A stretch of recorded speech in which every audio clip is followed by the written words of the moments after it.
Do it for your seniors here tonight. We'll get to the list of seniors, a couple of them out there doing the coin toss, including Tristan Rhymes. But we'll take a look back at the last game for for both these teams. Round Rock is actually coming off of a bye, so we'll look at the week prior to that where they won 42-7 against Westwood. Dov Stickler and Jack Apple really kind of led the way. 17 of 27, 246 yards and 2 touchdowns is Stickler. He's got 9 touchdowns, 1 interception in just 5 games this year. Brady Cochran on the ground, 15 carries, 80 yards, and 2 touchdowns. He's got 11 touchdowns on the season and averages about 90 yards a game. The dual wide receiver threat, I'm sure we'll be calling their name a lot, Berry and Yeager. It's Daniel Berry and Dylan Yeager, wide receiver pair. Both had 100 yards against Westwood. Both had a touchdown. And listen to this, mere twins when it comes to season averages. Both averaging 90 yards a game, just about a yard separating, but both over 90 yards a game. Both have 7 touchdowns, and both have over 700 yards. So basically mirror images of each other when it comes to the stat sheet. As we look at the coin toss, and Stony Point will receive after Round Rock won the coin toss and deferred, so we'll get the offense going underway for Stony Point, who lost last week 35-7 against Westwood. That was definitely one of the low points when it comes to the offense. Troyer finished 6 of 20 for 118 yards. The team as a whole finished with 25 carries, just 73 yards, and a touchdown, totaling 191 yards. So never a good thing when your offense can't get over the 200-yard mark. And 1-8 is definitely not how you want to go in districts, but they have had points in the season where they've looked like a very strong, very capable team and just can't get both sides of the ball to be consistent. Yeah, and like you just said, I mean, we know that running-wise that they've been struggling all year long. So what they got to do is just lock in from what they misinterpreted last week and just do it this game. I mean, it's going to be a showdown through the air tonight, and there's Pena, like they just mentioned, is going to be their best corner. So you got to tell them to lock in, and you might have to switch guarding depending on who's feeling hot.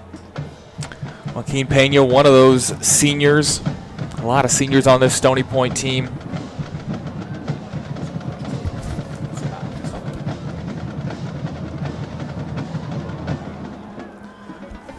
And the kick here is out of the back of the end zone.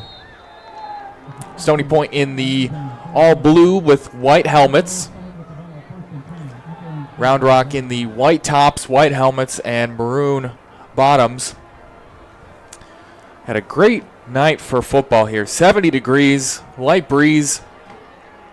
And man, it is just gorgeous outside on Halloween as I see Darth Vader walking on the stands. Saw Bucky the Beaver doing the photos for the seniors coming out of the tunnel. So I'm sure we'll see a lot more as the game winds on. But Troyer's going to take this one off the bobble, and he's just looking for someone to get it to. Finds a man, and they're going to say he caught that. That is Aiden Lloyden. Not the traditional way to get 7 yards, but still 7 yards is 7 yards. There you go. And we know that when he's under duress, he makes things happen. As we just saw there, he made something happen to his – he's a running back. He's labeled as a running back, but you could fool me. He's one of those gadget players, Lloyden. Abilities the last couple weeks as Milligan is out with an injury, and now we've got a gain of a yard from Lloyden. They give him forward progress there. So 3rd and short, 3rd and 1 officially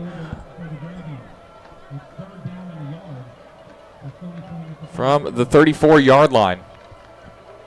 You've got trips to the near side.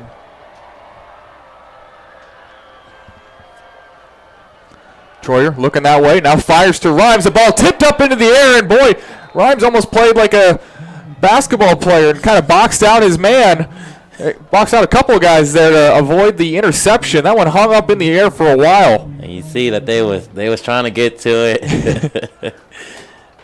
it. Jumping and trying to get him out of the way, but couldn't do so. And that'll bring up fourth down. 4th and short, and they're going to punt it away. A couple returners in the back. I think that is Dylan Harper and Dylan Yeager. A couple wide receivers. As this one bounced towards Aurora, and he is spun down back at the 20. Mark him down at about the 19. Boy, that one kind of skipped in there. And it was Max Williams, the senior for the Dragons, making the tackle at the 20-yard line. 1st and 10 from the red zone. And that's not good. I mean, all season long, it feels like this defense have to fight within the, 40, 30? Yeah, that 30 to 40 yards at least, just those short fields. And it just makes it so tough for our defense to even get a right footing. And when you look at max preps, I couldn't believe this, and I couldn't find any specific punting stats, but it was punting average, punting net average. Aurora is actually 6th in the state. As this one being taken over to the right side and in for a touchdown. It's going to come back due to holding, though. Referee was right on top of it. One of the right wide receivers will bring back this Ryan Sawatis running into the end zone. And it will be holding. Saw that. That wasn't last week against Westwood. That was against Hutto, where it was 2 offensive plays and 2 touchdowns. Yeah, I was about to, yeah, that's when they kept on scoring drive after drive after drive. So that was a tough game, and just not the start you want, and not the start you want here on special teams for Stony Point. See if the defense can perhaps bend, not break. There you go. They're going to need to be a key example this game. 1st and 10 from the 30 now. This one, quick out to the wide receiver, and fighting for extra yards is Dylan Yeager. Pass from Stickler. Good for about 7 yards, they say. 10:15 to go here in the first quarter at Kelly Reeves Athletic Complex. Glad to have you with us here on this Halloween night. I'm sure you got us propped up next to the front door, candy by your side. RPO is handed off up the middle. And that looked like Cochran. It is for gain of 2 on the play. So 3rd and 11. Opportunity for this defense to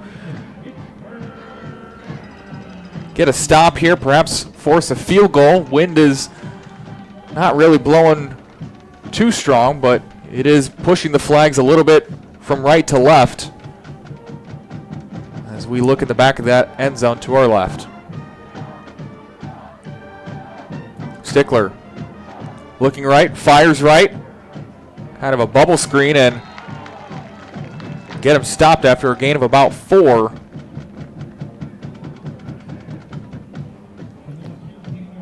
And it looks like they want to give it to these receivers as quickly as possible. We saw it a couple of times, these nice little screens.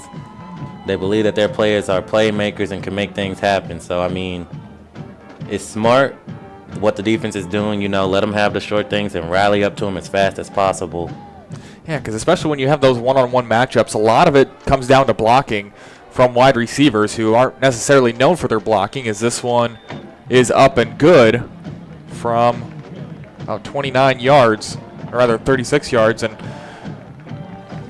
quick 3-0 score for Round Rock. We will take a quick break and come back. You're watching high school football here on Vype Live. 55 and better community of Sun City, Texas? Trust the realtors at the Stacy Group, located in the heart of Sun City. The Stacy Group specializes in buying and selling new and resale homes in the active adult Del Webb community.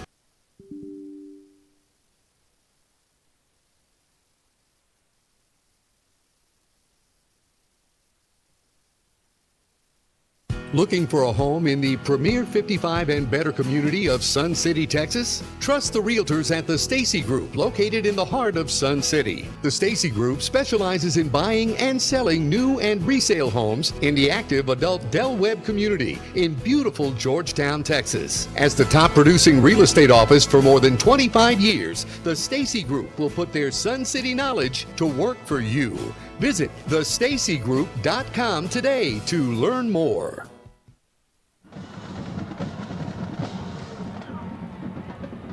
And the kickoff after the field goal is taken at the 2-yard line. Got a space here past the 20, past the 25, cutting upfield. Now past the 40, cutting it outside. Past midfield, past the 40. He's got a blocker. He's at the 20. At the 15, cutting inside the 10 is Landon Boyd. Boy, you talk about electric. I mean, he was gone. Just like that, missed him. And I mean, that's the electric play right there that gets the offense hype. And playing for your seniors, way to go. Yeah, the junior Boyd has not had a whole lot of touches in the wide receiver game, but boy, making a play there. The juke in the middle to fake out the kicker was spectacular, and then cutting it outside, just ball carrier awareness. And now it is Round Rock with an extremely short field. First and goal from the 6.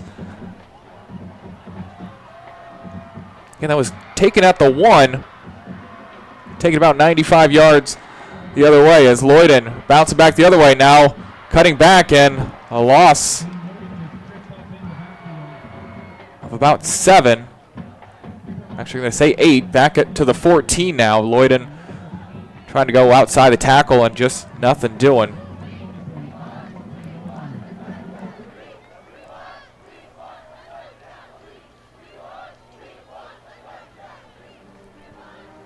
Colton Patton in on the far side. Aurora Day and Rhymes here to the near side. Oliver James in the slot up top. Troyer looking right now, takes off and gains a couple. Ankle tackle prevents a few more. It'll be 3rd down and 11 or so. 3rd down and goal from the 11. They will need to get to the end zone. And I think it's smart that you have your 2 best receivers lined up on that side. I mean, it makes it easy for them to read because you know he's trying to read his 2 best receivers, both on the same side. I mean, you got to make something happen on that side. Yeah, he was looking that way, just kind of ran out of time and had to step up in the pocket and take the yards that were given to him. Now it's 3rd and goal from officially the 12.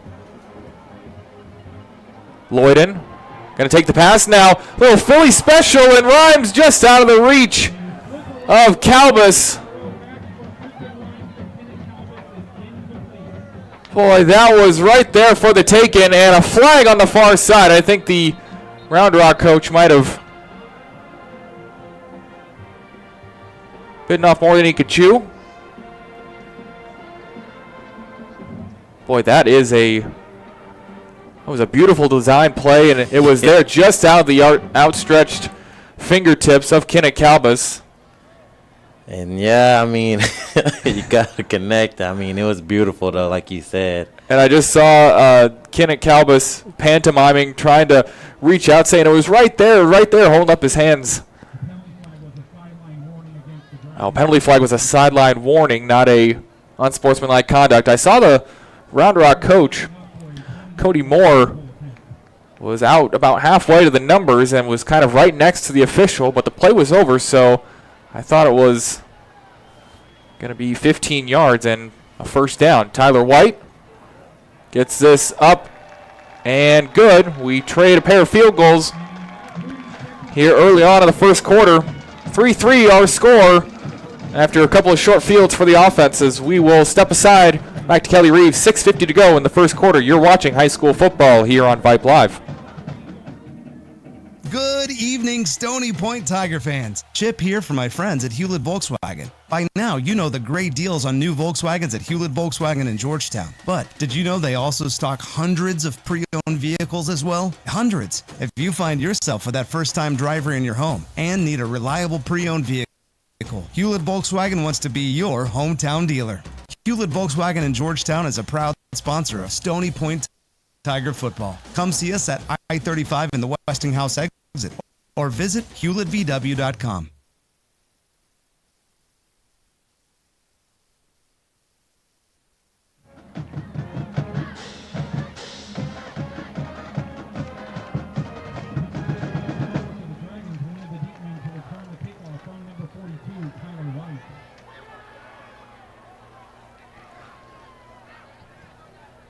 .650 to go.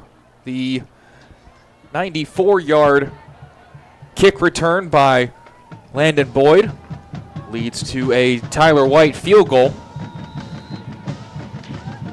3-3 on our scoreboard here at Kelly Reeves. Glad to have you with us here on this Halloween night.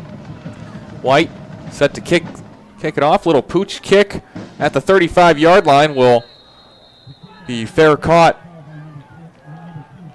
Taken at the 38. Isaiah Amador, the up man, making the fair catch for the Dragons, who will take over 1st and 10, 6:49.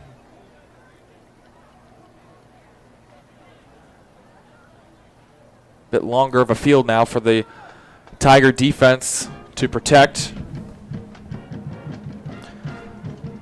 Like you said, Jacoby, the short passes, kind of those bubble screens, getting your wide receivers out in blocking formation is looks to be their MO.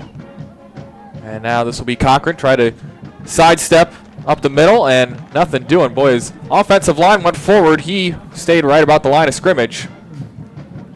And I mean, that's what you got to do. If you're the Stony Point team, you have to capitalize. You have to make all the right plays, read your assignments. You can't get beat like you did last week. You got to get in there and cause some mayhem and steer them to that short pass and then do playoff defense. It was Reed Hoyle there. Stopping the run, too, has been kind of an issue these last few games. A short pass there, just a curl route, getting near the line of scrimmage. We'll see where they mark him. That's Daniel Berry. It's going to be a yard short, 3rd and 1. I think it was the game against Vandergrift where they were that kind of bend, don't break, and those short passes, but Vandergrift was hitting about 100%. They were batting near 1,000 with those short passes, and they were getting 5 and 6 yards plus yards after the catch, which if you're Stony Point, that's what you have to limit, is those yards after catch. There you go. And I mean, like you said, they got 2 good receivers, and we know how the weak side is. And nice run for a 1st down. Cochran busts, goes for 5, breaking through the line. But yeah, like you said, I mean, you can't, here you just got to limit, you got to rally to them, and you got to hold your tackles. You can't let them wrap up and break tackles. Hold on to them and wait until the next offender comes.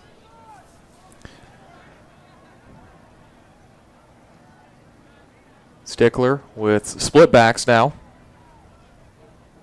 Cochran running forward and getting through the offensive line this time, just keeping those feet moving, gains about 6. Just past the 5-minute mark here in the first quarter, 2nd and 4. Ball past midfield at the 43-yard line now. Barry on the near side, one-on-one with Pena. Yeager in motion, now taking the handoff actually from the split back position, and this one going forward and gets a 1st down. That was Jonah Muse in motion, and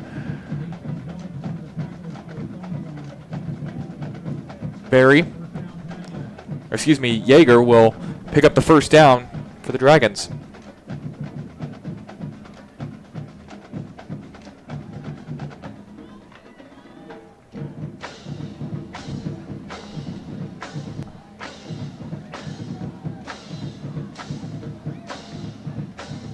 Jaeger in motion, trying the left side. Now finding the slant man. It's Carson Griffin. It's that RPO look from the Dragons. Gaining a few there, 7 yards, 2nd and 3, just kind of chipping away at the Stony Point defense. With run and pass, I mean, a couple of good runs, and you know the passing, like we said, they're going to throw it short, and whatever yards they get is what they get. Griffin in motion now, another RPO, this one handed off. Cochran breaks through an ankle tackle nearly, and I think Pena stopped an eventual touchdown there. Just kind of tripped him up. So a first down for Cochran. Down at the 16-yard line now. Again, that RPO and those runs up the middle and off to the sides are kind of lulling the defense forward and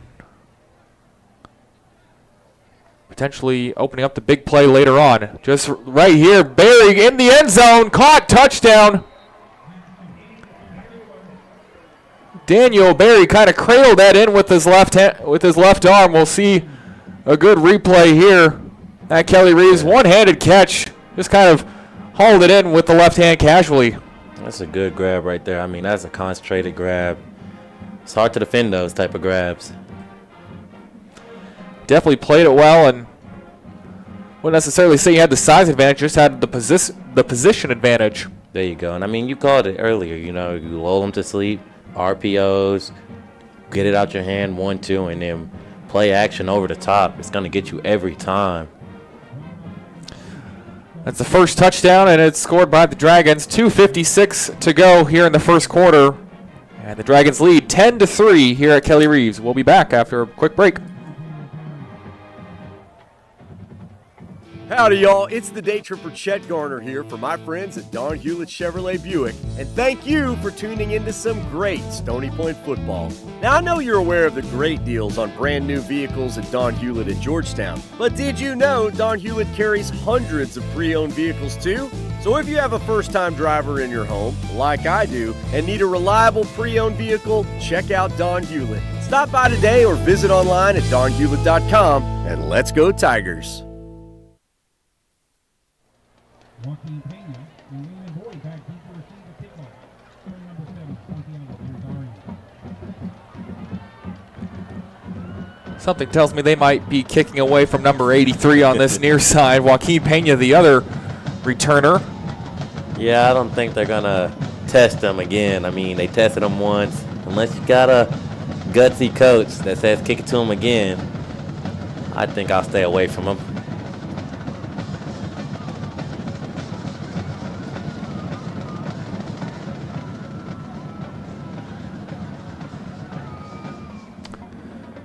Stony Point setting up for the fair catch. Little pooch kick is caught by Colton Patton. Solid field position there at the 34-yard line.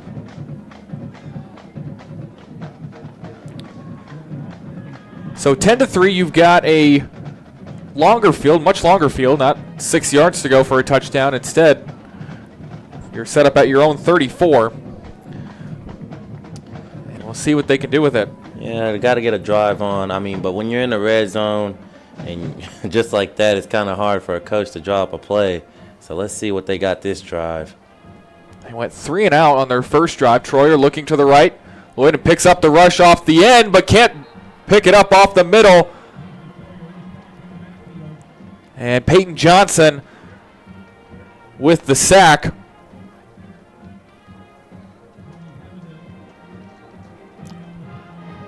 First one of the night.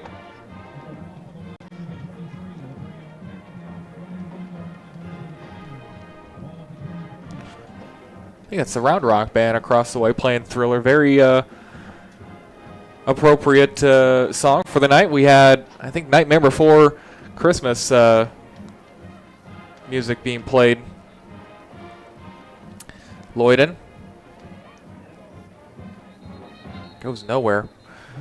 It was a very spooky playlist that was being played before the game, and I saw a couple of fans enjoying here at Kelly Reeves. Beautiful night. Glad you're watching here on Vype. Just under 2 minutes to go, and after that run, Stony Point offense is going in reverse. 3rd and 20 now, trying to avoid a second 3 and out of 3 drives. Troyer looking right, looking deep, firing deep into triple coverage. Boy, Aurorde kind of cut off his route at midfield, and that one over the top. Nearly a one-handed catch by Colton Shane at midfield, and that one falls to the ground.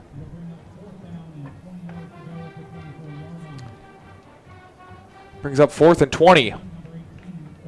Gotta get a good punt off here. Can't have any mishaps again. Yeah, that first punt was kind of grounded in there like a routine ground ball. Baseball. This one just a bit higher. He corrals it though and gets it away and is taken at the 45. Not fair, caught by Yeager, and he will move forward for about 3. Boy, I thought it was about to be a big hit right there. That was a gutsy call. It's always kind of nerve-wracking as a coach. You have a punt returner that perhaps has a little bit too much confidence and decides to kind of make a play when sometimes the best play is just to go down or call a fair catch. Definitely, especially in moments like that. And in this defense, they got to lock in right here. They have to understand what's coming to them. They're going to try to lull them to sleep again and go over the top.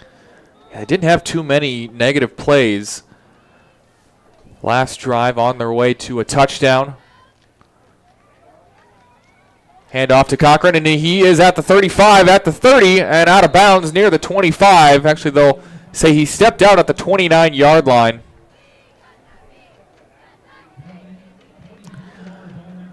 Alex Cochran, the senior. And to hurry up. Stickler now fires it to Barry. Decent coverage by Pena, but that was just solid ball placement to Daniel Barry. And the strong hands to keep a hold of it. Another first down for the Dragons.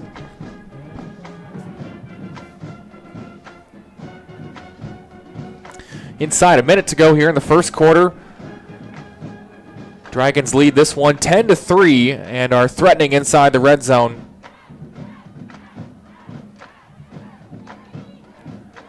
This one at the 17, out to Griffin. Shakes one man, and he's ankle tackled. Does he get in? No, they're going to say his knee touched down.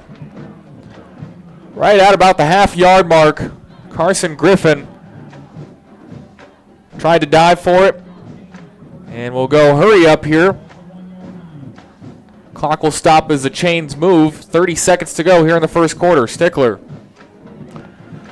to Cochran, who spins around after being initially stuck up at the line, and that'll be a touchdown. Cochran with his 12th touchdown of the season.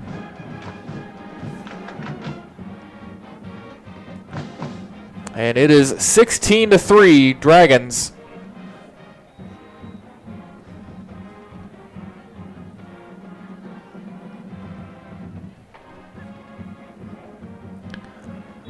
Santiago Irizarry with the extra point. 25 seconds left. First quarter is just about finished, and the Dragons with a 17-3 lead after back-to-back touchdowns.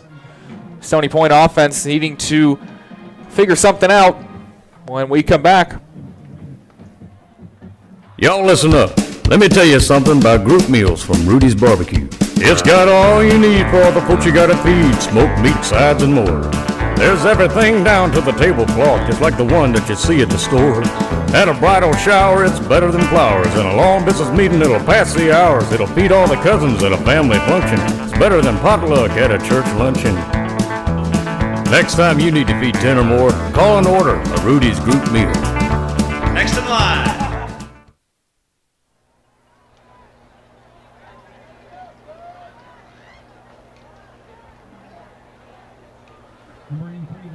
Just 25 seconds left in this first quarter, and if you're the Stony Point offense, you need to get first downs, not just for your offense, but also for your defense. This way fatigue doesn't set in here early on in the game. Don't want to keep them out there longer than they need to be. And that was on my mind right there. I was just about to say the same thing. You have to do something with this drive. You got to give your defense a rest. This one, Pooch, with a little bit of distance on it, taken by Oliver James at the 18-yard line, cutting upfield and hit down at the 26 or 27-yard line. We'll see where they spot it. Decent return there, decent field position. Haven't seen too much from Oliver James in the run game or pass game so far. Haven't really seen a ton of action from anyone other than Aiden Lloyden. And that's what they got to figure out. They got to get their playmakers the ball. And if I'm the coach, I'm telling this O-line that you don't hold, but you got to give your QB some time here. Four-man front for the Dragons. Aurora Days on the near side. Boyd in motion. Takes it on the jet sweep touch pass. He's got a couple blockers, finding some room at midfield at the 45, and just looking like that kick return out past midfield. And Landon Boyd making an impact. There you go. I mean, keep giving him the ball. He'll keep turning up some yards. And we got an injured player for the Dragons, Omar Estrada. A little slow to get up, so we will step aside as the injured player is attended to. 17-3. Actually, that is the end of the first quarter. So we'll step aside for quarter break and injury timeout. Back to Kelly Reeves after this. Ally Medical ER is proud to support the Stony Point Tigers this season. Open 24/7, Ally Medical is a full-service emergency room located just 5 minutes from Stony Point High School. With on-site labs, ultrasound, CT scan, and x-rays, their board-certified physicians deliver fast answers and compassionate expert care. Ally Medical ER wishes the Stony Point football team and fans a safe and exciting year. Go Tigers!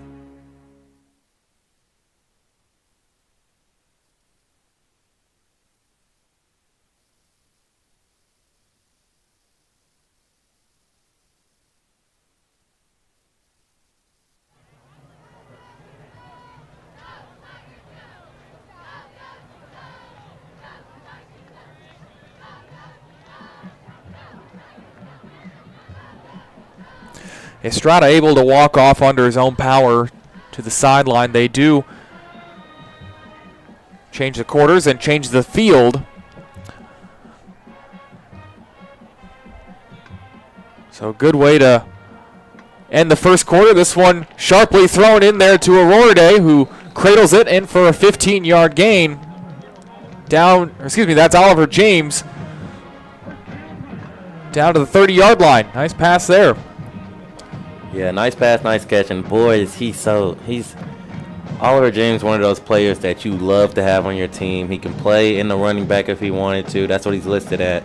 But you've seen this whole season, he's been really a receiver, a slot receiver, and boy, is he hard to guard.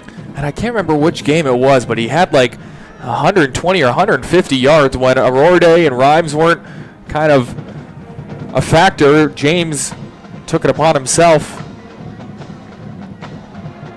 Freeman goes in motion. Here is Troyer keeps it, and kind of a double move there, and falls incomplete. Rhymes kind of doubled up himself, kind of started there, and I wasn't sure if he thought the route was over, just took a look back, and the ball was in the air just over the top of his head. Sean Bradley comes in for the Tigers. 2nd and 10 from the 31-yard line.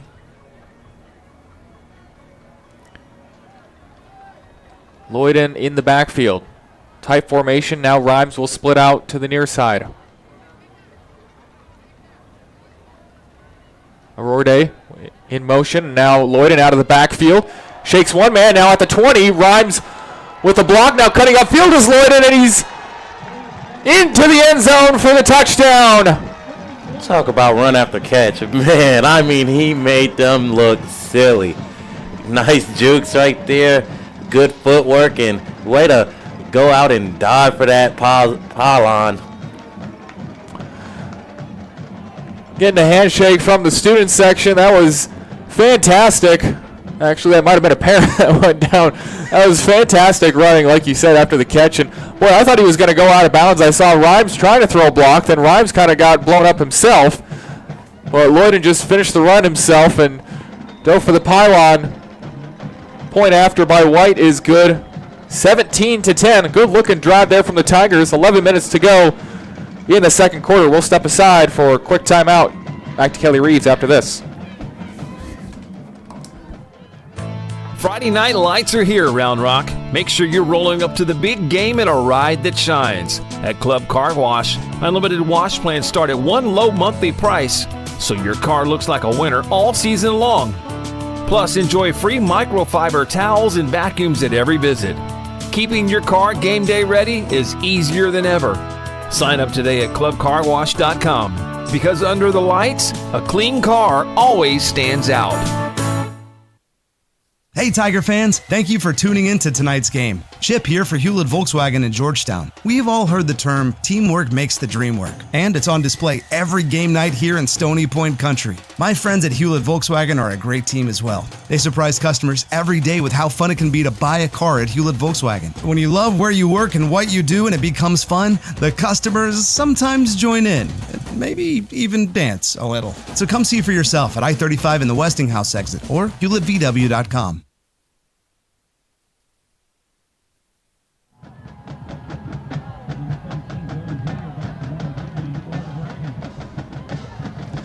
Interesting kick formation here. I thought they were actually going to take it like that, but just some looks to the sidelines from the coach, and now they got to get things going. Play clock down to 2. Don't know if I've seen a delay a game on a kickoff. Return there, back to the 40. Boy, there was some extracurriculars on the block. That was a 4-point takedown in wrestling. If you're a wrestling fan, my goodness, that was a flip over the shoulder. Yeah, I mean, fans saw that. That was kind of hard to spot. A couple flags in the vicinity, and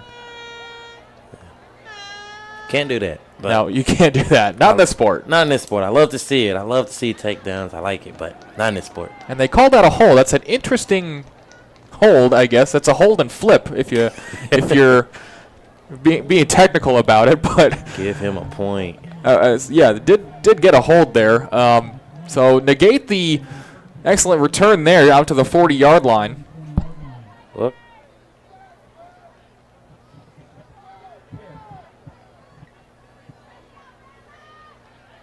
Well, if you're a Stony Point, you know you love to see this. I mean, after the takedown, and you get good yards. Take one for the team. I think that's what his coach said too when he was walking off to the sideline, just kind of pointing at the flags. That's what you did. Maybe it hurts and a little extra, but you helped us out. 10:52 to go here in the second quarter. 1st and 10 from the 20-yard line. Stickler looking to the left. Now firing deep. Trying to find Yeager, and pass is incomplete. Well, I thought he had a step coming back to it. It was Lucas Garcia in coverage. And boy, that can be scary sometimes. I mean, Pena's your best man. You hate to see deep shots. We know that when they throw away from Pena, for the most part, that they're completed. So, yeah, had him down the seam. It was on the inside too. It didn't look like the most confident of route running from Yeager, trying to get underneath it. Again, the wind did not hold that up. Not really any wind here at Kelly Reeves. Stickler going to hand off to Cochran this time. Pushing forward, gains 6 yards.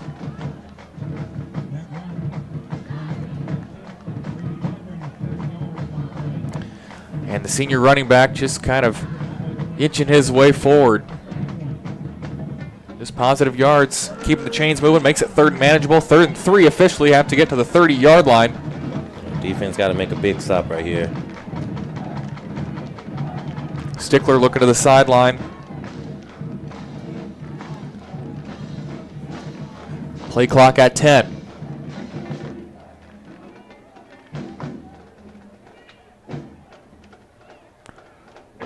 Quick pass out to Griffin. And Garcia took the ball away as they were fighting for extra yardage, and it's going to be Stony Point football.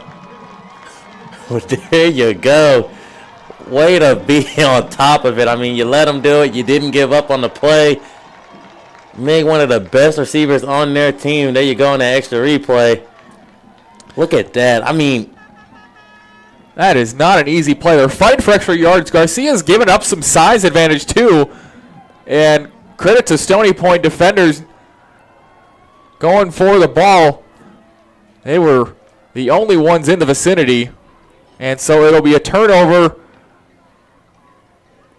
And 1st down and 10 from the 31-yard line. and that gives your offense so much to work with, so much momentum right there.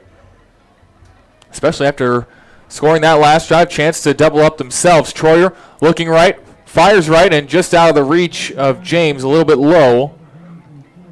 And even though that was low, you see them getting the confidence. You know that they play at their best when it's the passing game. I mean, once they're all connected, that's when we see a lot of points get on this scoreboard. So, I mean, got to start warming that up and getting them right. Yeah, last week I don't think was the norm for this Stony Point team. Only scoring 7 points. Troyer finished 6 of 20. When we saw the good stretch he had in the middle of the season, 4 or 5 games or something, over 300 yards passing. Now looking deep here, firing deep, has James wide open at the 10-yard line. He's going to go into the end zone. Touchdown, Stony Point, right on cue. Right on cue, like you said, and I mean that boy was butt open. I mean, you got to be kidding me.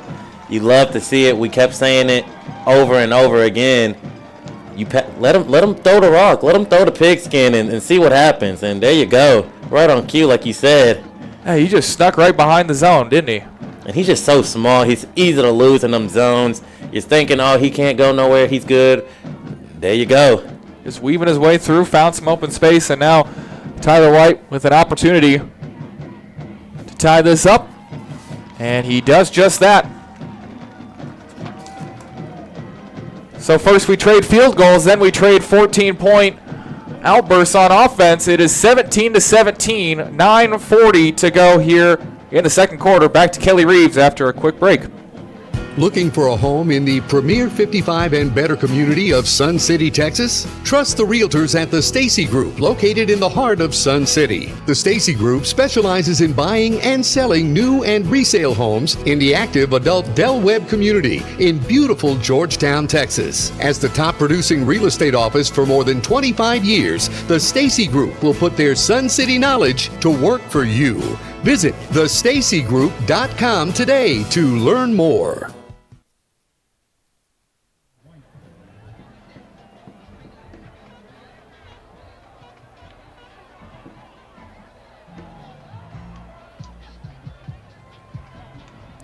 Beautiful pass from Mason Troyer to Oliver James. Ties this up at 17.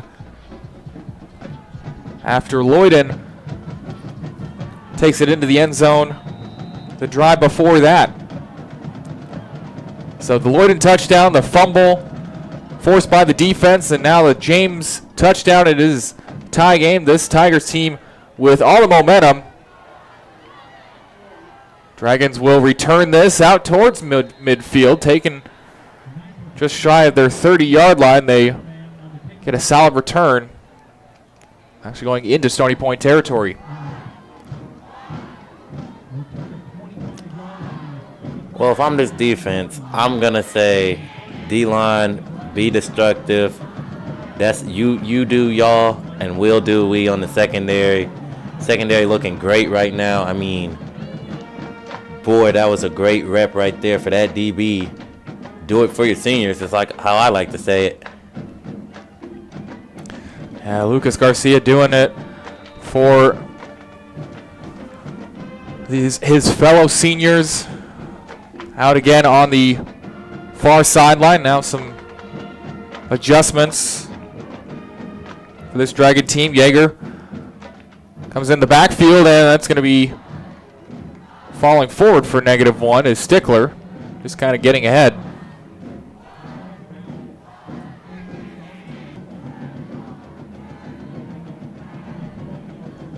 And you notice how everything is not hurry up no more for this offense. They need to slow down. They're trying to regain themselves. That's if you're a Stony Point team, you take advantage right now. That was actually Jack Apple on the last play, tripping forward for a loss of 2. Now Stickler will fire forward. Tackle made. And Daniel Berry will pick up a good chunk, makes it 3rd and short.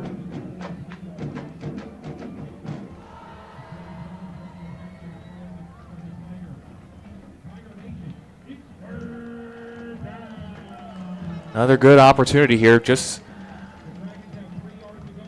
on your side of the field. Stony Point trying to stop him here on 3rd down. Some motion from the offense. Cochran takes on the left side, finds a hole, follows his blockers, and he gets past the 1st down marker and adds 10 more for good measure down to the 30-yard line. 13-yard pickup for the senior. And you got to see it coming. I mean, you saw they was heavy on one side. You got to know that, hey, if they're probably going to run it this time, they're probably not going to be as brave as they was and try to put it in the air.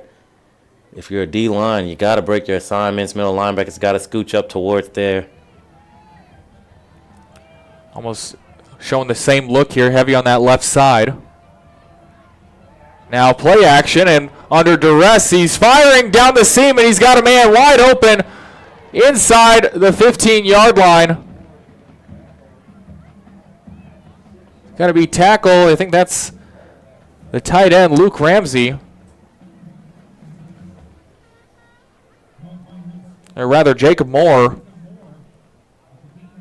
And that was the exact same look, and just a play action look, and credit to Stickler for staying in there, avoiding the hit. This is Jack Apple now. The delayed handoff to Cochran, and he's in there. 2nd touchdown of the night, 13th on the season.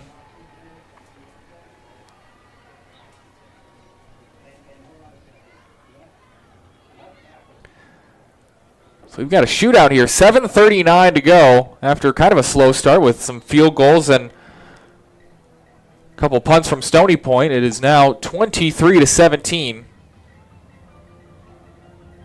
Point after try is up and good.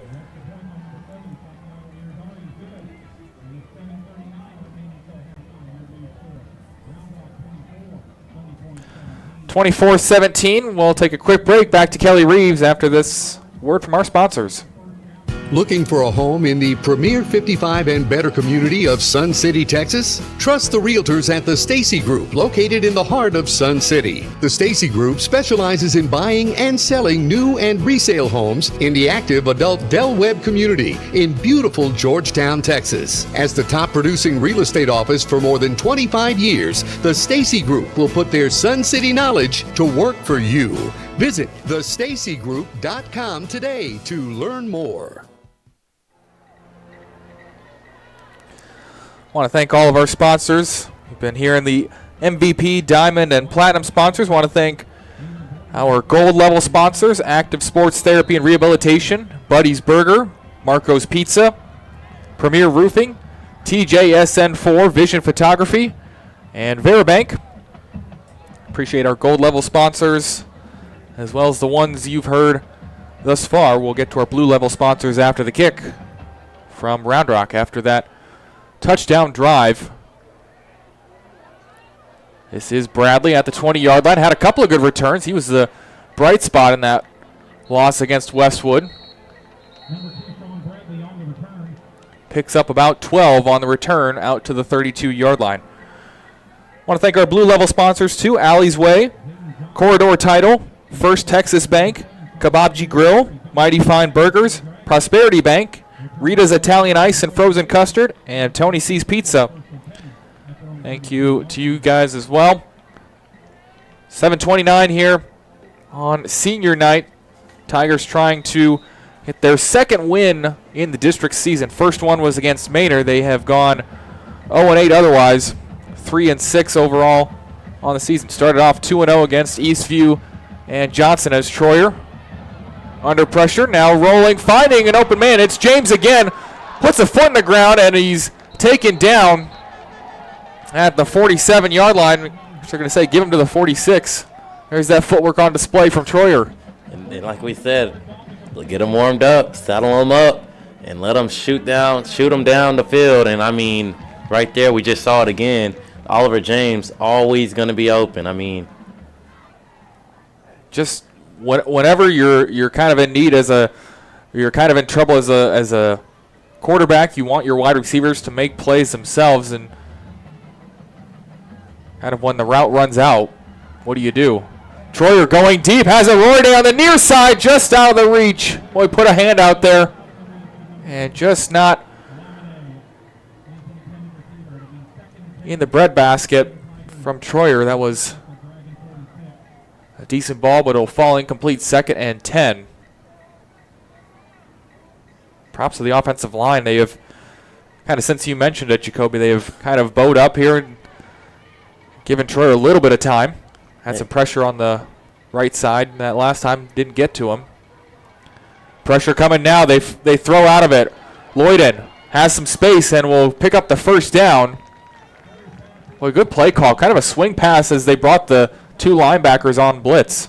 there you go. And I mean, it was just a beautiful read right there. You see those two coming down. No one's going to be really right there for his running back. Just give him a little check down, let him get the first down, and keep the ball rolling. I mean, this offense is doing great right now. The line is doing good. Receivers being sneaky good. And this is the offense that we're used to seeing when they play good. Besides last week, the weeks before that they played good. It just always fell short. Interesting formation here. They mark him short, 3rd and 2.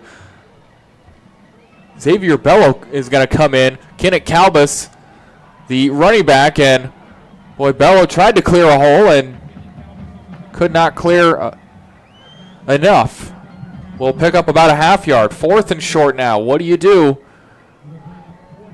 if you're Stony Point? Coach Cheshire has a decision to make here, and it looks like the decision has been, well, still being pondered. Offense looking to the sideline. Group of guys on the near side. Will they punt? 6 minutes left. They've got 14 on the play clock. I think we might get our first time out of the game. Going to take some time down and eventually call that timeout. 5:50 to go here in the second quarter. Our first time out of the half by either side is taken by Stony Point. Back after a quick break. 24-17 our score. Good evening, Stony Point Tiger fans. Chip here for my friends at Hewlett Volkswagen. By now, you know the great deals on new Volkswagens at Hewlett Volkswagen in Georgetown. But did you know they also stock hundreds of pre-owned vehicles as well? Hundreds. If you find yourself with that first-time driver in your home and need a reliable pre-owned vehicle, Hewlett Volkswagen wants to be your hometown dealer. Hewlett Volkswagen in Georgetown is a proud sponsor of Stony Point Tiger football. Come see us at I-35 in the Westinghouse exit or visit hewlettvw.com.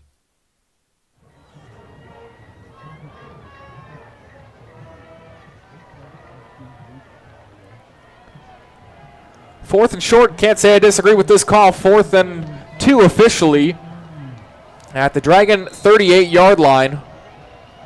And the offense stays out on the field. Lloyden in the backfield. Troyer looking left, fires left, has James down the sideline, in for the end zone. Touchdown, Tigers. And who else is going to be in that end zone tonight? I mean, he has been balling out for his last ride. I mean, he's at his last ride, and he is hyped, man. Excellent place ball. Boy, and James just beating the secondary. I thought they were going to go to Lloyden on the swing pass just to simply pick up the first down. No, they wanted 6 points instead. Yeah, they took that risk, and I mean, it paid with a big reward. who else but Mr. Zero, Oliver James, all on it. Again, the shootout continues, 24-24, 5:42 to go here in the second quarter. We'll keep it locked in here. Again, both these schools, not necessarily the record they want overall. Round Rock does have playoff implications, though. They're 4-4 overall, but 4-2 in districts, and that is good enough for third. They do take on Vandergrift next week. That'll be a good game. And the standings were nearly shaken up last night by Hutto and Vista Ridge. Hutto coming away with a 1-point victory to stay atop of this district, and Vandergrift will try and match them at 6-1. Take a look at some scores at halftime and report those after the around the third quarter. So again, Round Rock will take on Vandergrift, trying to move to 5-2 here, having a struggle against the 1-8 Stony Point Tigers. But again, senior night, extra emotions, extra adrenaline can kind of force those records to go out the window and just kind of play for your team, play for your seniors, and play for your fans. Yeah, there you go. I mean, senior night is so important. It matters it really does matter. A lot of guys like to, you know, put on the pads, go to practice, and this is going to be the last time they're able to do that. This one tipped over the hand of that's Barry. This one is taken by Yeager, though. He's tackled after breaking a couple tackles. That one was a bit shaky for the Dragons, who will have 1st and 10 from the 27. So 5:33, Dragons with all 3 timeouts, and have had little to no resistance from the Stony Point defense, aside from the 1 turnover that they forced on the fumble. And I think if you're Stony Point, you have to lock in right here. Not only do they got 3 timeouts, but they get the ball back in third quarter. Don't let them. You got to play your defense. You can't let them get them moving, go slow, pick up first downs. You got to make stops. Stickler looking left, fires left, has Barry.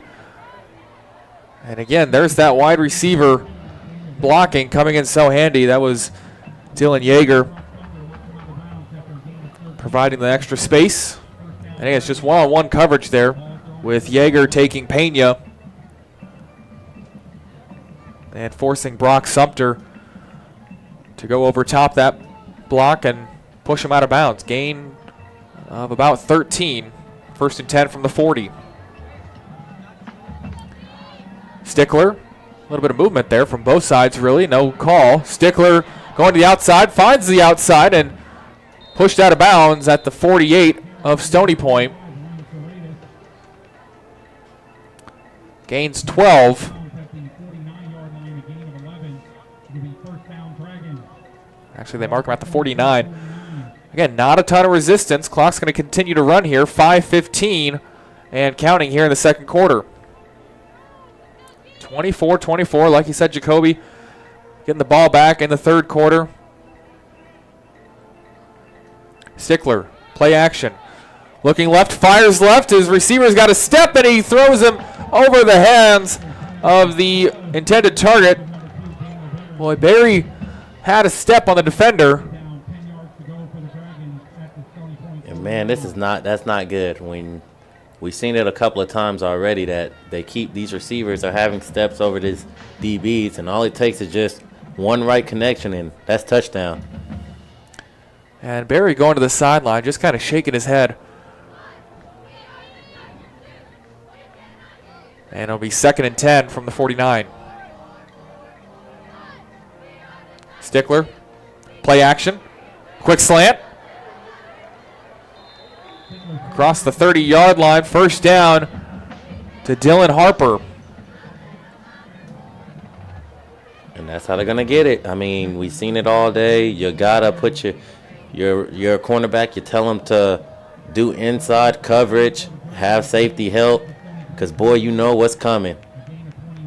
They're coming right on the inside of you, and, I mean, You just got to be a better defender right there. Press coverage on the near side. Now they start to cheat up top. Now they're going to the near side. There's Pena in coverage, and was that caught? It was caught by Harper. Pena had his back turned. Down at the 1 yard line. Taking a look at the instant replay. Pena swiped a hand at it, but again had his back turned to it, didn't know much about it. And Harper comes down at the 1 yard line. They go tempo. Up the middle, do they get it? They do. Cochran in for a touchdown. Third touchdown for the senior Brady Cochran. And I mean, these receivers are really skilled. I mean, those are not easy grabs right there, and the defender can't do nothing about that. Uncoachable catches right there. Something where you have to be skilled to make those type of catches. So if you're Pena, you got it. I know you want to be disappointed and stuff, but you just gotta sometimes say, that was a heck of a grab right there. And the points just keep on coming. 31-24. We still got 4 minutes to go in the first half. We'll step aside for a quick break. Back to Kelly Reeves after this. ER is proud to support the Stony Point Tigers this season. Open 24/7, Ally Medical is a full-service emergency room located just 5 minutes from Stony Point High School. With on-site labs, ultrasound, CT scan, and x-rays, their board-certified physicians deliver fast answers and compassionate expert care. Ally Medical ER wishes the Stony Point football team and fans a safe and exciting year. Go Tigers!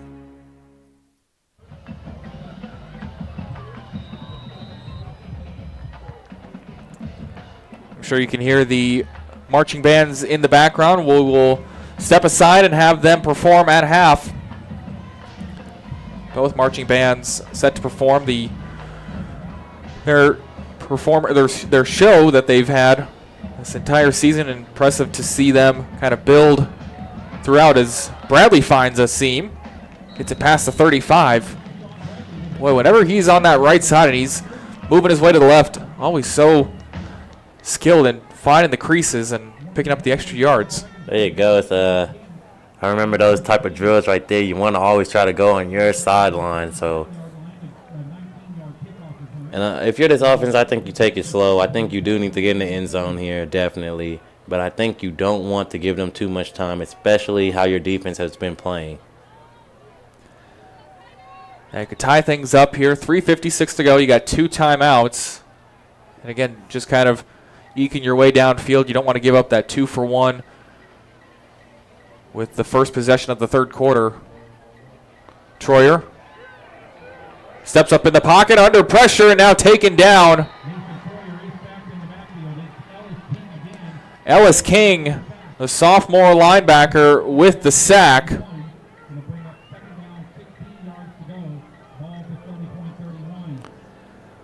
Loss of 6. This is what you cannot do if you're Stony Point. Revert back into the 3-and-out nature of those first few drives. I think it was 3 3-and-outs in the first 4 drives. Yeah, exactly. You can't do that, and you got to be disciplined right here. Now getting a little bit more time. Boyd hit as he catches it, and that was just kind of a bang-bang play. Boyd had his hands up, and defender just made a solid hit.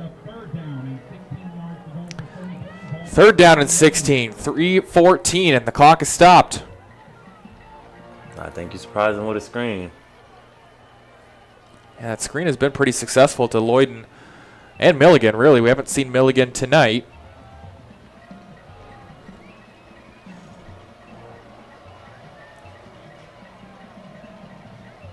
Actually seeing him in street clothes on the side. Enoch Donnell also in street clothes. Lloyden is the back. Right on cue, there is the screen pass. Lloyden gets a couple blocks past the 35, cuts upfield past the 40, 45, and in there for the first down.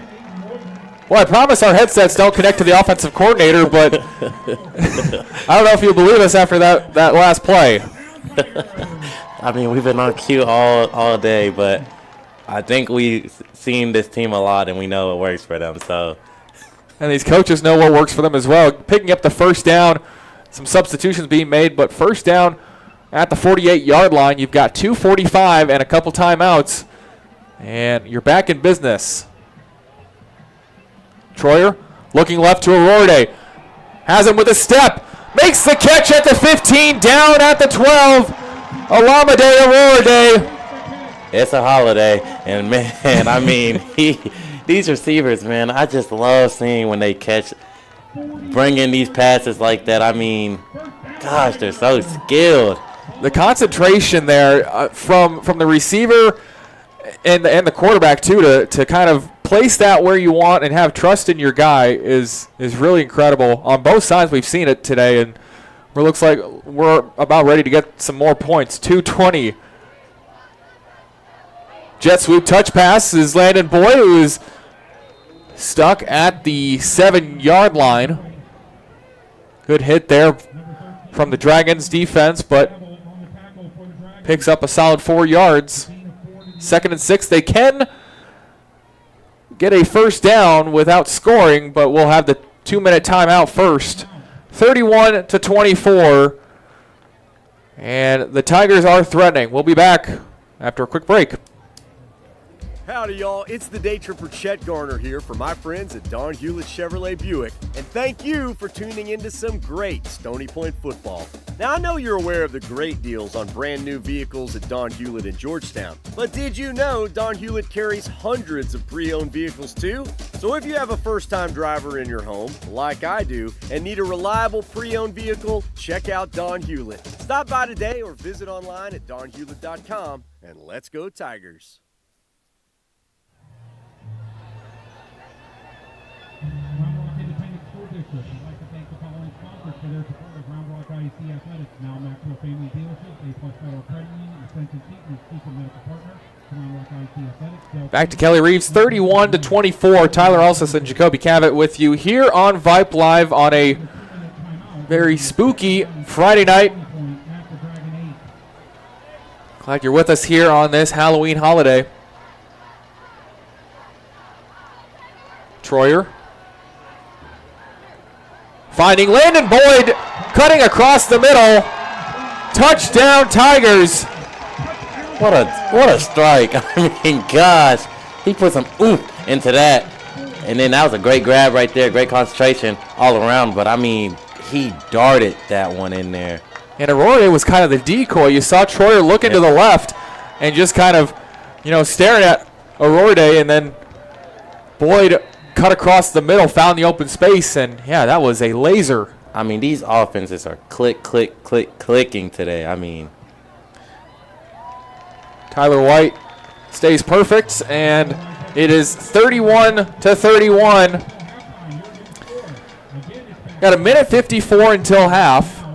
So can the Dragons put up more touchdowns or more points? This is 62 points at the half. I covered a game, I think it was a playoff game. It was Liberty Hill and Elgin last year or 2 years ago with our own Cecil Kokenauer from Vype, and I want to say it was a 72-63 game or something like that at the end of the game.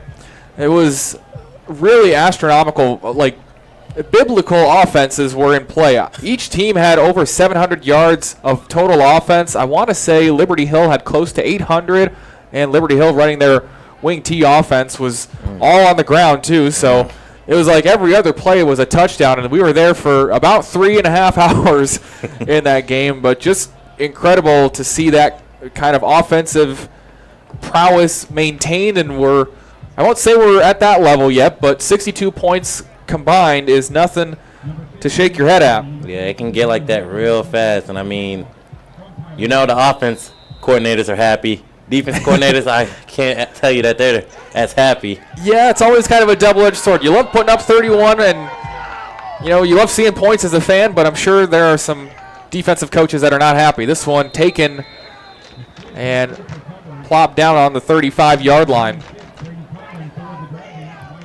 And this is where you gotta tell your defense, if you're going to lock in this half, it has to be now. You cannot let them score and give you as little time as possible, because they get the ball back. You just gotta tell them to play sound defense. Just got a text from Rob Jaskula, the voice of the Vista Ridge Rangers. Again, the 35-34 loss for them against Hutto was a tightly contested one last night. Playoff implications on the line. Again, Round Rock sitting in third place right now, setting up a screen themselves. Cochran bouncing it to the outside, picks up a couple. Will head out of bounds. Clock stops at 1:46. And they do have all 3 timeouts. And they're playing the sideline game. So, I mean, you gotta keep them in bounds, force them to use the timeouts if that's what they want to do. That's kind of been their game, too. Those bubble screens, those kind of the RPO action has been all outside except for the quick slants inside. So just guessing we're not going to see many of those. They do have the 3 timeouts to work with. Cochran goes in motion. They look that way. And they fired it out to Yeager, the other wide receiver. Picking up some extra space at the 40, cutting up field at the 30, at the 20 now. And falling forward to about the 17-yard line. Boy, that was kind of a double swing route. One running back goes out there. The other one follows closely behind, and the first one acts as kind of the lead blocker. Actually picked off a couple of Tigers there. And this is, I mean, they are deadly when they get the ball that fast.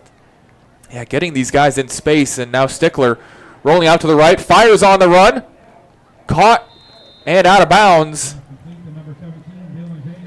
Dylan Yeager on the reception, completion, and down to the 7-yard line. Not quite a first down. They can get a first down by picking up about a half yard.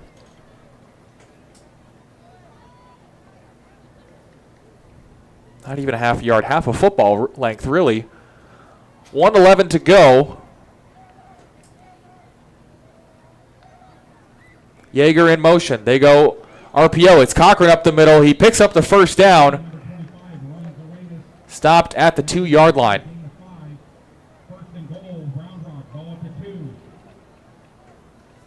Keeping the clock moving. Inside a minute to go. Gotta say, Round Rock might not want to score too quickly. Yeah.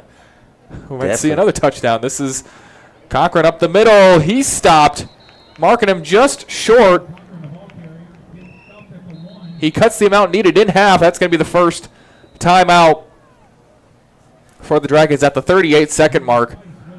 That might be the shortest play of offense we've seen in a few drives from either side. That was a 2-yard loss, or excuse me, a 2-yard gain. I guess we did have a sack from Troyer, but other than that, I mean, for Round Rock, their running game has not really yielded many negative plays, or even like neutral plays of 0 yards. It has been, 4 or 5 yards a carry, and Cochran already with 3 touchdowns looking for his 4th. Yeah, there you go. And I mean, you can tell that this defense is trying to hold them. This defensive coordinator, coach already told them, look, y'all got to make some stops right here, right now. They're going to use all their timeouts, and their only right thing to do is kick a field goal. Yeah, they were able to stop them on that first drive, and we traded field goals. It kind of feels like that defensive coordinators have to be, in their guys' face and just kind of tell them we need one stop. That's maybe all we need. Cochran will take it on the right side and is in for the touchdown.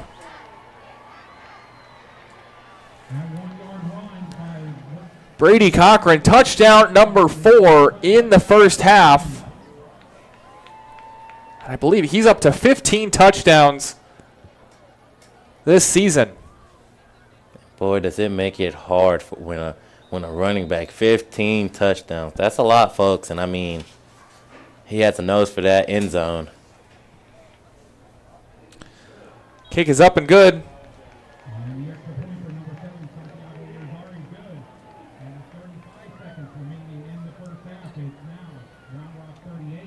Stony Point 38-31, 35 seconds left, and trying to remember what the score was at the end of the first quarter. I think it was 17-3, and Stony Point was driving.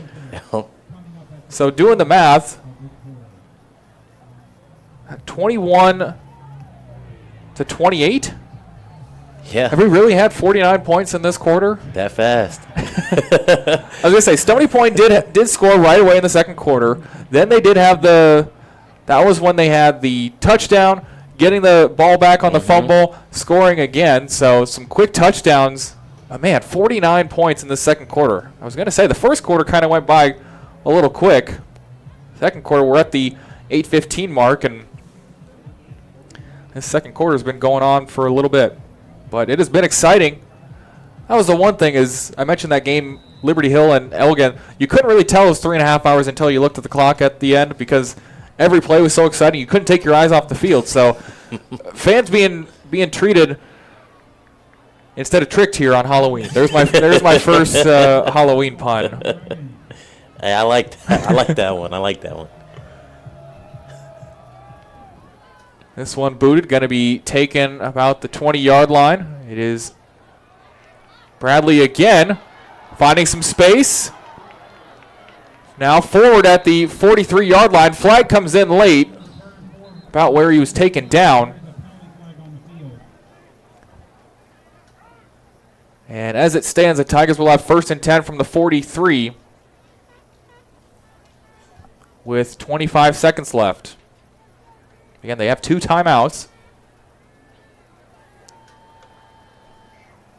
I say they play the sideline game, and if you got to, call your timeouts, but...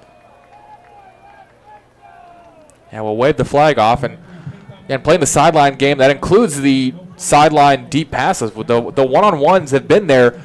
We haven't seen too much from Tristan Rhymes, but I can't remember what game it was. It might have been the Vista Ridge game where just kind of unhooked the plow in the second half, and it was the tandem of Aurora and Rhymes that were going back-to-back, trading outstanding catches on either sideline.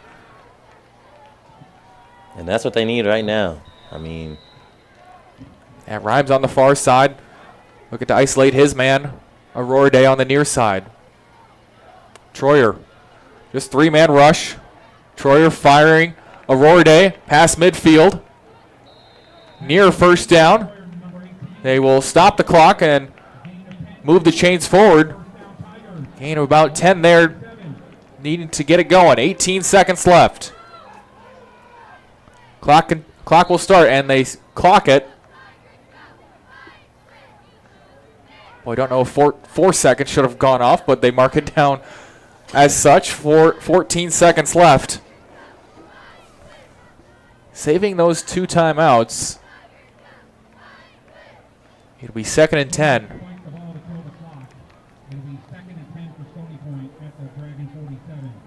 From the 47. So, again, you have to have time to get your receivers down that far if they want to go the big play route, or do they want to go short and continue going along the sidelines. 3-man rush again. Troyer stepping up under pressure. Now firing across the middle of the field is James, and he finds his way to the out-of-bounds line. 5 seconds left. I mean, man. James has been fantastic. What a throw from Troyer. I'm looking at the screen on the replay. Rolling to his left, firing straight forward. Not an easy pass at all. I mean, he just makes it happen. I mean, here you go. You know what you got to do. And you give your kicker a chance here. This will be a 47-yarder. And a timeout call, I believe, by Round Rock. Trying to ice the kicker a little bit, maybe. Nope, timeout Stony Point, it looks like. Okay. So you didn't need to call the timeout. The clock was stopped at 5, but perhaps just getting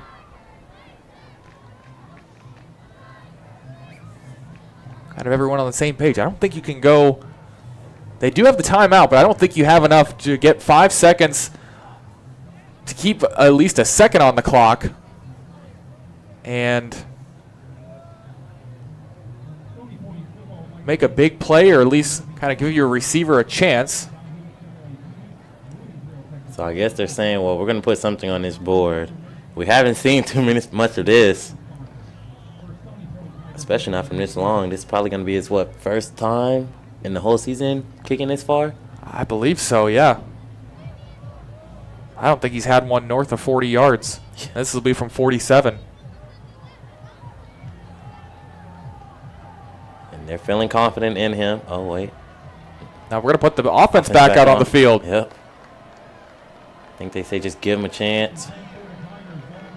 Trying to go for 6. 5 seconds left. They've got one timeout. Troyer takes it back, looking left, fires left. Award bobbles it. Does he hang on? Touchdown, Stony Point! Oh my goodness! You gotta be kidding me. I mean, what a grab, what a concentration. I mean, you gotta love to see it. Let's see this replay right here.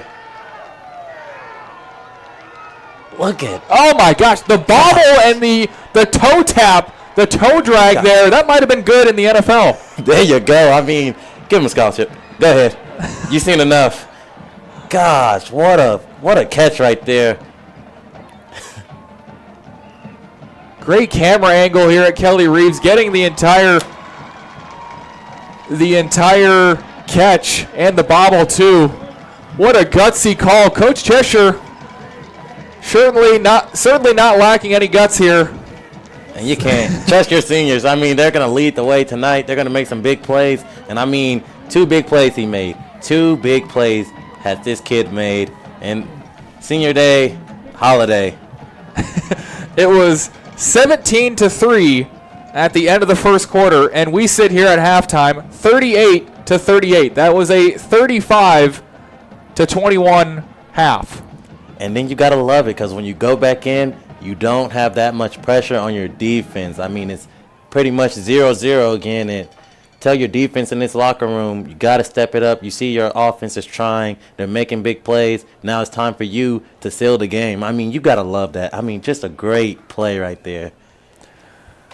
We got 28 minutes to catch your breath. Grab some candy if you're at home. And we'll be back.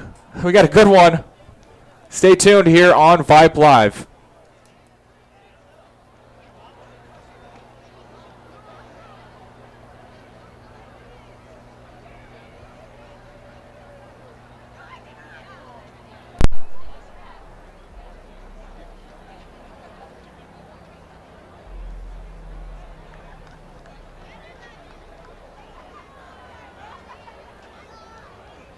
Now performing on the east sideline for your entertainment, Round Rock High School is proud to present the award-winning Dragon Band and Dragonettes. Throughout their program history, the Dragon Band and the Dragonettes have performed for audiences around the world, competed at the highest level of our nation's programs, earning countless awards and victories. And now celebrating another year of pride and precision, we're proud to present the Round Rock High School Dragonettes. The Dragonettes are led off the field by Social Officer Sammy Watson, Social Officer Wes Pitman, Vice President Madison Lovett, and President Haley Stocher. The Dragonettes dance officers are Major Ginger Snow, Major Abby Hamilton, Lieutenant Colonel Kiana Hardy, and your Colonel Molly First. Congratulations to the Spirit Girl of the Week, Christina Olarte. Congratulations to the Officer's Choice of the Week, Simone Strong. And congratulations to the Dragonette of the Week, Kenzie Harding. Tonight, the Dragonettes will be performing a jazz routine to Thriller.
Round Rock Dentist and Orthodontics, Civil and Environmental Consultants, and Avery Ranch Dance and Music.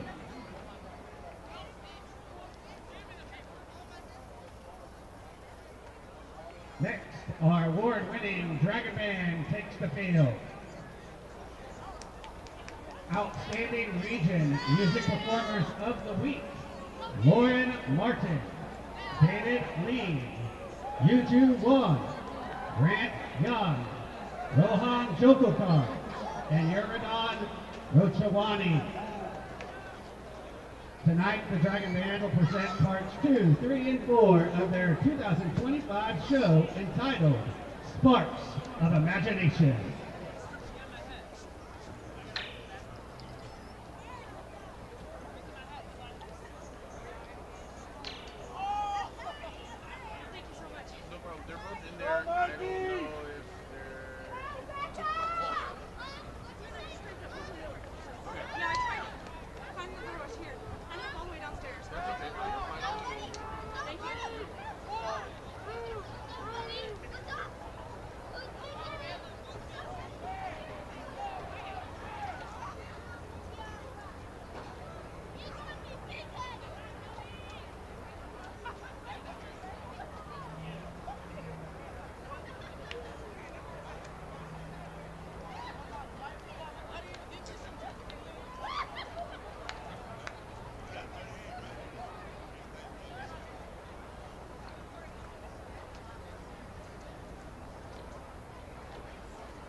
showtime. Please welcome your 2025-2026 Stony Point High School Tiger Dancers. The award-winning Tiger Dancers are under the direction of Mandy Wasmith and Kendall Crosby. Diamond sponsors for the Tiger Dancers are Kimberly Wolfman Realtor, Village 66, and the Dance Gallery. Social officers for the Tiger Dancers are Aria Thacker, Janaya Alexander, Co-President Aria Joshua, and Co-President Brittany Helmkamp. Leading the team on the field are the line officers, Junior Lieutenant Michaela Kerr, First Lieutenant Peyton Ramirez, and your captain, Audrey Barner.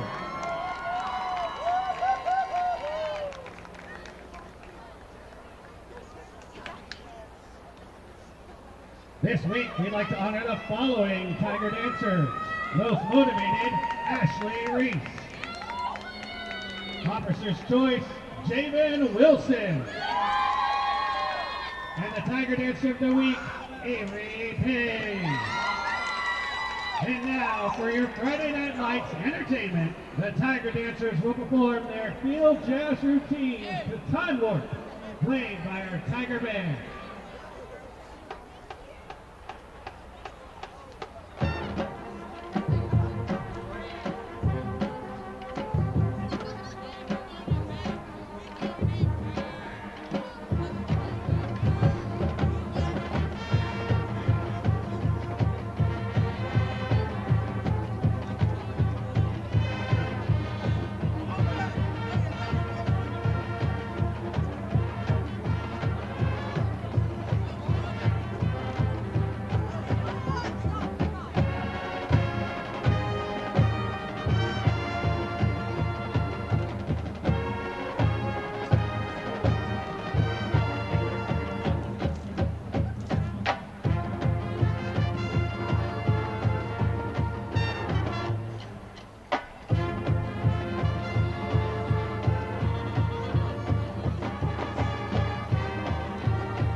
Now on the field is the pride of Stony Point, the Tiger Band and Sapphire Guard.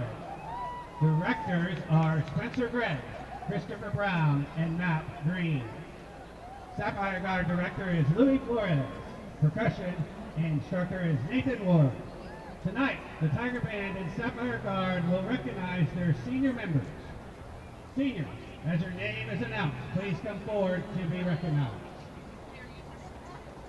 Diego Baez. Diego is escorted by his parents, Ivan and Claudia Baez. Diego is a part of the percussion section and plans to attend a four-year university to study forensic science and pursue a career in criminal justice. Joaquin Castillo. Joaquin is escorted by his parents, Russell Castillo and Mallory Finch. Joaquin plays the saxophone and oboe. He's planning to attend a four-year university and study music and education and hopes to become a band director. Andrew Contreras. Andrew is escorted by his mother, Rocio Godfrey. Andrew is a part of the percussion section, and he plans to attend Dallas Institute of Funeral Services. Victor Go. Victor is escorted by his parents, Ben Dong and Hai Go. Victor is part of the percussion section and plans to attend Texas A&M to study computer science. Nabayu Daniel. Daniel is escorted by his parents, Danny Rivessa and Sanit Veron. Nabayu is a part of the front ensemble and plans to attend Austin Community College to study arts, animation, and music. Abigail Dunn. Abigail is escorted by parents Jonathan Dunn and Sylvia Castillo. Abby is a member of the Sapphire Guard and is planning to attend the Central Texas Community College in Round Rock, Texas. Marcus Espinoza. Marcus is escorted by his parents, Joe Espinoza and Claudia Sanchez. Marcos plays the trumpet and plans to attend Texas State University to study to become an anesthesiologist. Enrique Andre Garza. Enrique is escorted by parents Enrique Sarabio and Angelis Garza. Enrique plays the flute and plans to go to Penn State University to major in biology.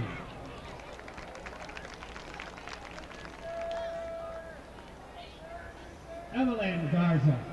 Evelyn is escorted by parents Gil Garza and Marlene Flores. Evelyn plays the clarinet and plans to attend Austin Community College and then transfer to Texas A&M to study marketing.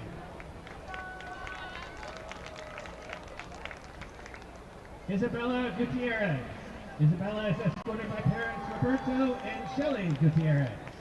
Isabella is a member of the Sapphire Guard and plans to attend Austin Community College and then transfer to Texas State to study sonography.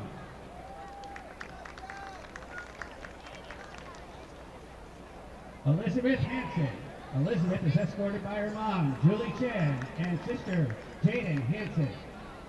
Elizabeth plays the clarinet and plans to attend UCLA or UCB for neurology in hopes of becoming a neurosurgeon. Arik Juarez. Arik is escorted by his parents, Aaron Juarez and Alma Henry. Arik plays the clarinet and is planning to attend a four-year university to major in economics so that he can become an accountant and take over the family business.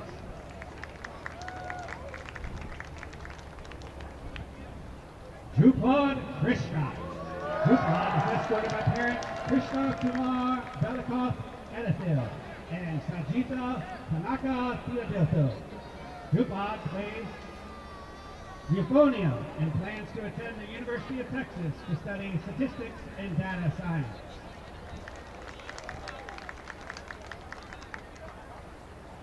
Maddie McCrae. Maddie is escorted by her mom, Michelle McCrae, and her sister, Elizabeth McCrae. Maddie plays the flute and plans to attend Stephen F. Austin to study psychology. Logan Moore. Logan is escorted by his parents, Alan and Leslie Moore. Logan plays the trombone and plans to attend Austin Community College and is interested in photography. Ariana Muniz. Ariana is escorted by her grandparents Michael and Audrey Balasulu. Ariana plays the mellophone and is planning to attend a four-year university to study microbiology and become a microbiologist. He also wants to pursue a career as a tattoo artist.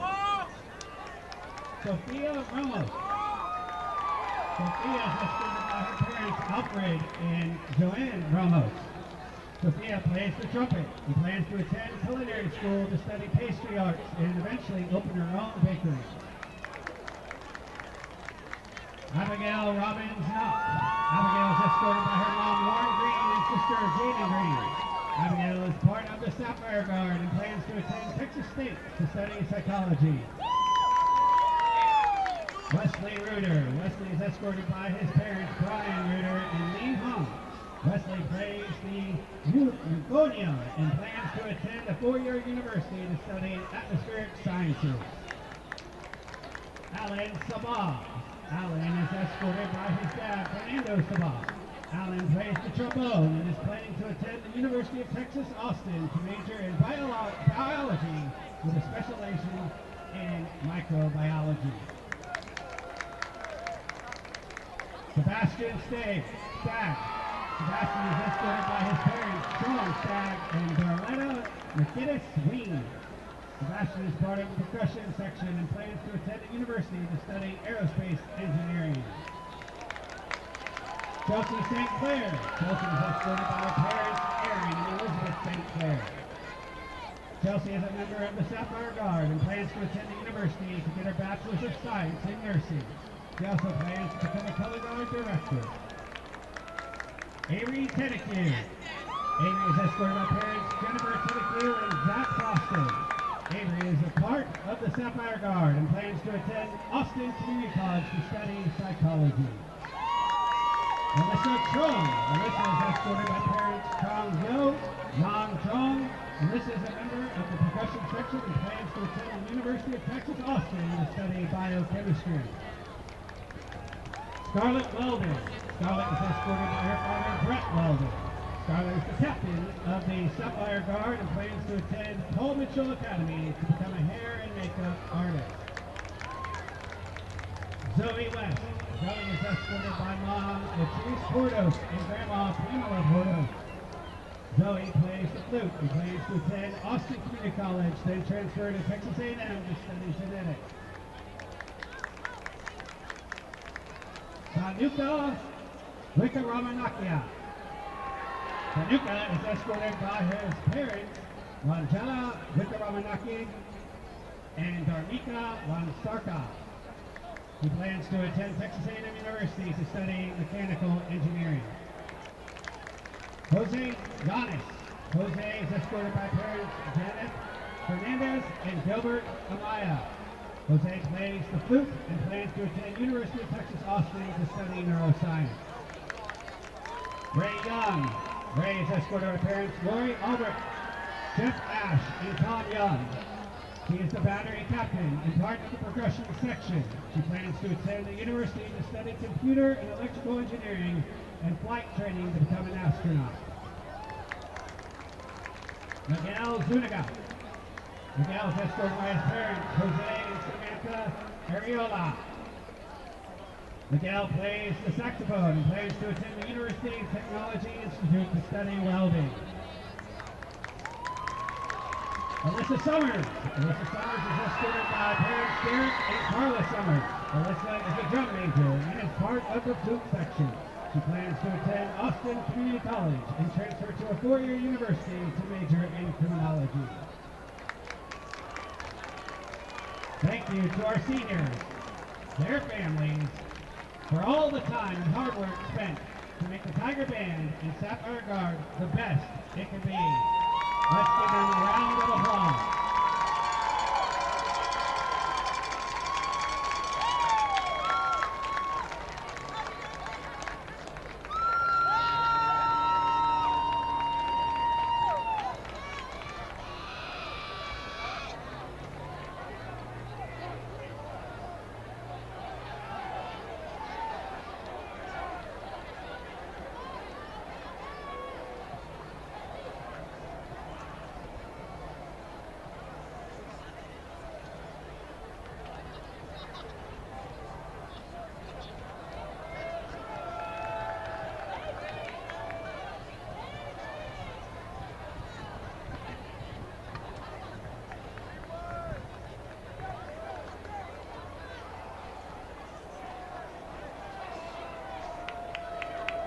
Coming out on the field, your home team, the Stony Point Tigers.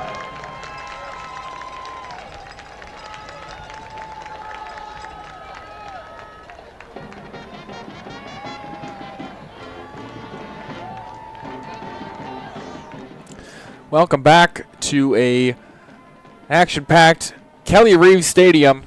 Tyler Alseth, Jacoby Cabot with you here on the call on this Friday night battle. 38-38. It was 17-3 at the end of one. Now 38-38 after that rousing action in the second quarter. We just had the seniors listed for the marching band and the Sapphire Guards, so we will take a moment and honor the seniors for the Stony Point football team.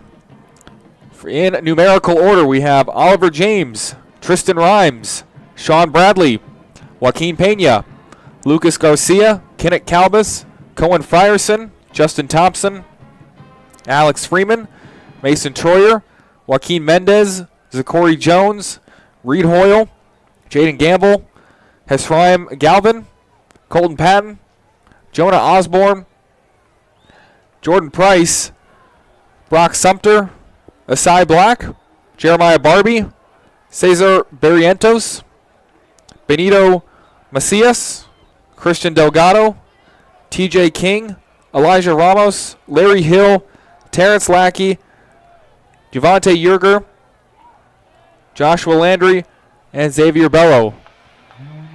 Congratulations to all those seniors. And I'm sure they're looking to go out on top here with a win. Jacoby, you made a good point. Going into halftime, it's a 0-0 game essentially, but as a defense, you know that your offense can score. So I think that, like you said, it does have to give you a little bit of weight off your shoulders. And as a defensive coordinator, you just have to get one stop. It kind of reminds me of the kind of older Big 12 games that always finish like 56-49 and not a whole lot of defense was played. There was one stop in those games that made all the difference, and that's what Stony Point needs to do here. Yeah, there you go. You got to make sure that you're the defense that gets the stop first. You know, you want to make sure your offense keeps rolling and stuff, and that's by making some stops right now. And it hasn't really been for Stony Point in the third down stops for against this Dragon defense. Against the Dragon offense. It was really, this one bounced right off the hands of the up man and right on cue, special teams play. It's something like that. I was gonna say something with a turnover. I don't know if that's if that counts as a turnover, but bounced right off of him, and it's gonna be Stony Point football. And that's the way you want to start it. I mean, that's a fiery start right there. Tell your special teams, hey, y'all been special all game long. Go ahead and be special again. And, boy, does this help. I think that went off the face of Max Williams, the defensive lineman who was the up man. And that came in at him like a fastball, but he didn't have a glove to protect himself and just bounced off his face and chest. And Stony Point going to have a swing pass to Aiden Lloyden. Going to be driven back after a gain of 1. And boy, Lloyden took a shot there. May have gotten rolled up on. We'll take a timeout. Come back with 11:41. Stony Point with the football. Back after this. Looking for a home in the premier 55 and better community of Sun City, Texas? Trust the realtors at the Stacy Group, located in the heart of Sun City. The Stacy Group specializes in buying and selling new and resale homes in the active adult Del Webb community in beautiful Georgetown, Texas. As the top producing real estate office for more than 25 years, the Stacy Group will put their Sun City knowledge to work for you. Visit thestacygroup.com today to learn more. Back after the timeout, Troyer's going deep. He's got Boyd who went through his hands. Oh my goodness, that was threaded through triple coverage. And Landon Boyd, who has a touchdown tonight and a 90-yard kickoff return, could not make the play there.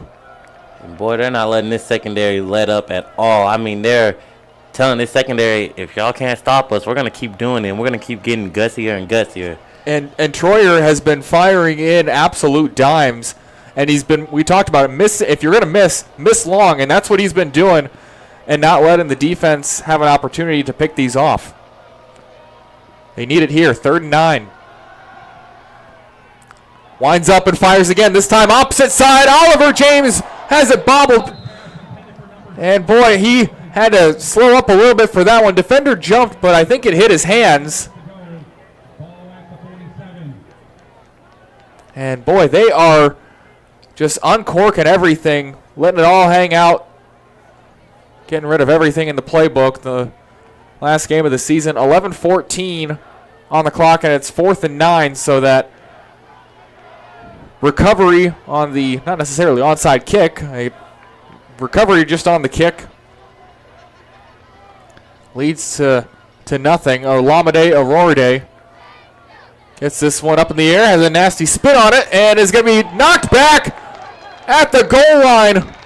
Gunners do their job. That's going to be down at the 1.5 yard line. And they did that last week too. I mean, they were on it. And I mean, this is what you got to see.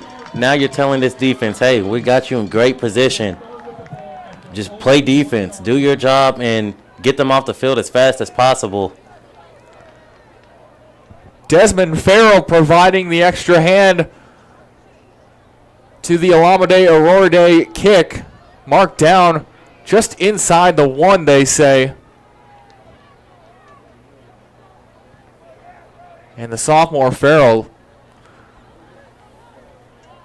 making a huge play. Special teams so important, not just in this game, but really in all games and at the high school level, can swing games one way to the next. 1st and 10, first play. They go to the deep ball. Barry into double coverage and is picked off. And what did we tell you earlier? Make a stop. Zachary Jones. Give it to him, Jones. Oh my goodness, being mobbed by his teammates down the sideline for his senior day, and boy, that one was tipped up by the receiver, and Jones was in the right place at the right time, had that ball fall right into his hands before going out of bounds. Talk about when you get senior day, I got a pick. That was a beautiful one. But now for Stony Point, you got to do something with it. You've had 2 gifts in the span of 1 minute and 4 seconds, and now Lloyden, who's back in after the injury, he did walk off, potentially just kind of got the wind knocked out of him, was jogging to the sidelines, just jogging around, and now he's back in. Cut down after a gain of 1. And I say your secondary is not better than my receivers. I'll keep throwing it. You know, you got to keep them balanced. I understand, got to have the run, but and we'll see how long they kind of hold off. And you got to think just both these sides are going to keep firing the ball 20, 30 yards downfield and have their receivers make a play. Boyd on the far side. Bradley goes in motion, and boy, that's a costly false start. And some extra pushing and shoving. I haven't seen a second flag go, but got to keep cooler heads on the both lines, really. Again, just saw the one flag. It was the right tackle who had the false start. Not sure if something else was said. Teammates doing a good job keeping him back. And like you said, you cannot, you just can't do that, especially when it's this close of a game. You got to lock in. You got to be disciplined. And it's a 5-yard penalty. Everybody has a 5-yard penalty. Your teammates have 5-yard penalties. But you can't snowball those and make them into 15, get an unsportsmanlike conduct penalty. There you go. And it's 2nd and 13 now. The penalties have kind of been drive killers for both teams now as Troyer fires this one down, has a roar day, past the 25, breaking a couple tackles, bouncing off of defenders, and at the 15-yard line. Boy. Gain of about 15.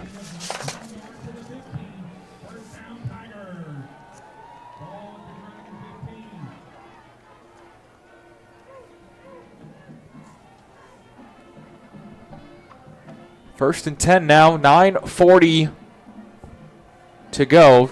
Tigers have had 2 drives. Dragons have had 1 play. Troyer looking deep, now can't find anybody, rolling out to his right. And finds Lloyden, who streaks across the middle, helping out his quarterback. Going to be out at the 9-yard line. Gain of 6. They still can't get a first down by picking up enough to make it to the 5-yard line. Boyd and Bradley and Freeman on the near side. Aurora Day up top. Troyer looking left. Now fires. Nearly tipped and picked. Boy, that was a close one. There you go. You know he wish he had that back. Your Stony Point, you're glad that he didn't get it. That could be a real drive killer right there. You gotta slow it down sometimes. Boy, the big pause up front, not getting to the quarterback fast enough, but they're getting the hands up, and that nearly fell into the hand of Jason Nold, the linebacker. That's why you run the tip drills. There you go. 3rd and 4, we could break our touchdown streak by having a field goal. We've had 7 touchdowns either side. Oh boy, and 2 flags coming in there. Double coverage on James. And stop. And I'm sorry, but if you're James, you can't be getting in their faces like that. I know it sucks, but you gotta play discipline. The refs already threw the flag. Go back to the huddle. Concentrate on punching it in the end zone. I think that was Lloyden also just trying to keep cooler heads from both sides, playing peacemaker. There you go. And that's the thing to do. Close games, we know it's going to be tension on the field, but it all comes down to who's more disciplined. So 1st and goal.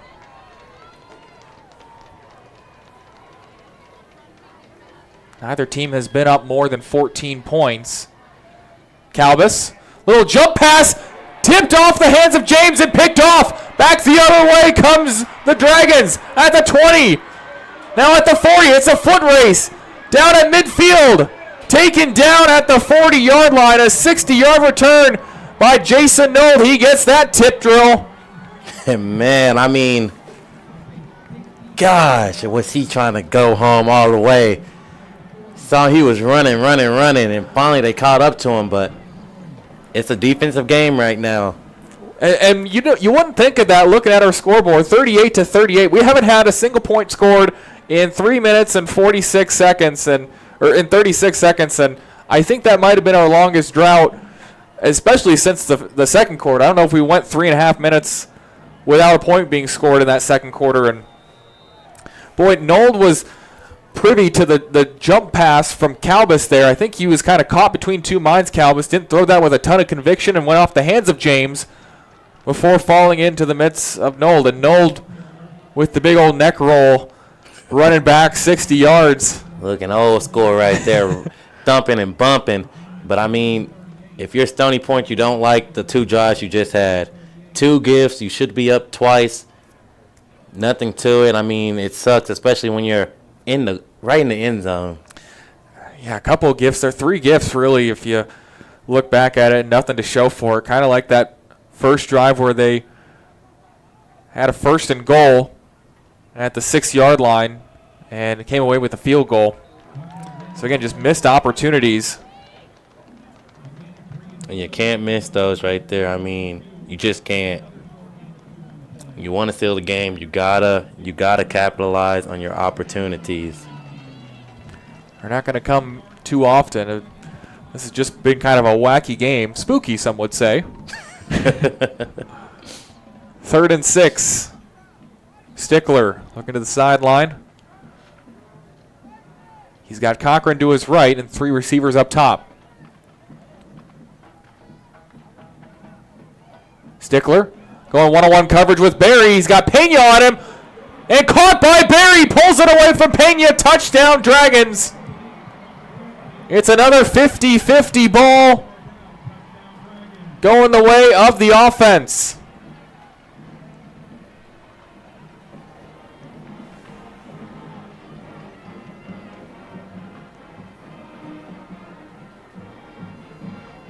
And we are seeing wide receiver talent on both sides of the field tonight. There you go. I mean, both receiver cores are so very talented, and it just goes to show you why you got to capitalize at any given moment.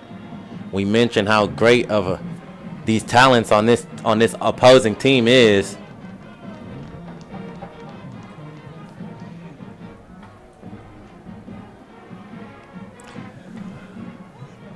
So if you're Stony Point, you were saying they had they could be having 14 points, so it could be 52 to 38, really taking away the interception. Instead, you're down 45-38. There you go. And I mean, you just can't have that. Those are drive killers, momentum killers. When you can't score, when you're right there, it really does kill momentum for an offense. This game has just kind of had so many momentum shifts back and forth. You don't want to rely on them. You know they've happened, and maybe you're expecting one, but you don't want to kind of assume that they're going to come around every so often. It's kind of been an interesting game, a lot of action in that second quarter. There you go. And, I mean, if you're in the end zone, I feel like if you're right there, you got to trust your running back there.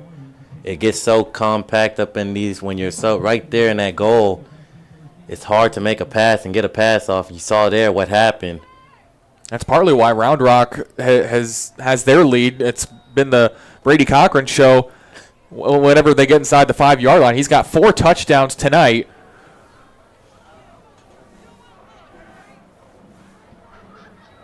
And inside 7 minutes to go, we've got our first touchdown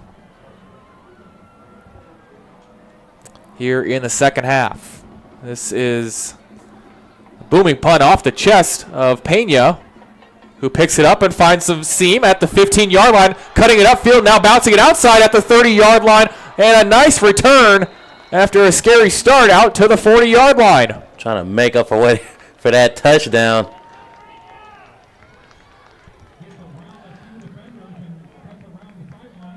Boy, a nice move there. A couple shifty moves, so you can't kick it to either receiver if you're Round Rock. That's kind of a double-edged sword. I don't know where to go. You got to stick with the pooch kicks. There you go. You have to give them yards anyway.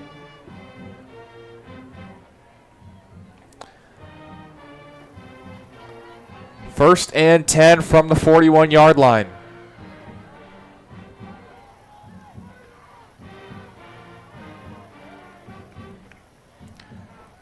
Troyer looking right, fires right, quick pass to Freeman. A little bit behind him, but he snags it. Picks up 6. Now it's Stony Point with the quick hitters. There you go. Play what you know you're best at, and that's passing. And just taking what the defense is giving them. And he said, we haven't had too many runs up the middle. I feel like that's what Lloyden was doing somewhat well last week. Again, offense didn't convert a lot of them, but Lloyden, last game and the game before that, against Hutto, kind of right on cue there, and then lost the football. This one pops out, pounced on by the Dragons. Boy, Lloyden stopped at about the 48-yard line. The ball continued to the 42, and right into the hands of a Dragon defender. Man, right on cue, like you said, and just couldn't hold on to it. Right now, you gotta do your drills, tuck it when you can, hold on to it extra tight. And it's kind of gone from bad to worse here. Just a little unshaken or unstable ground here. And now they're about to play their game. They're in head. They know that they are. You got to make sure they don't get too comfortable. Stickler going to hand this one off to Yeager, trying the left side. Gains about 7. And if you're Stony Point here, it's all a mental game too. You had the initial blow of being down 17-3, and you thought, okay, if you watched the last couple games, it was 35-7. It was also a quick behind the 8 ball against Hutto, and you kind of thought maybe this is going to be the same thing, down 17-3, but they were able to fight their way back and put up 14 quick points. And they've kind of gone back and forth since then, but you're down by 7. Can you keep it from being 14? Cochran picks up the first down by about 1.5 yards, move the chains. Ball's at the 47. And I mean, I like what you said. I mean, it's a mental game. They gotta understand that right there. On the sidelines, Pena was frustrated. Had 2 coaches trying to talk to him, and I mean, you gotta remember it's a mental game.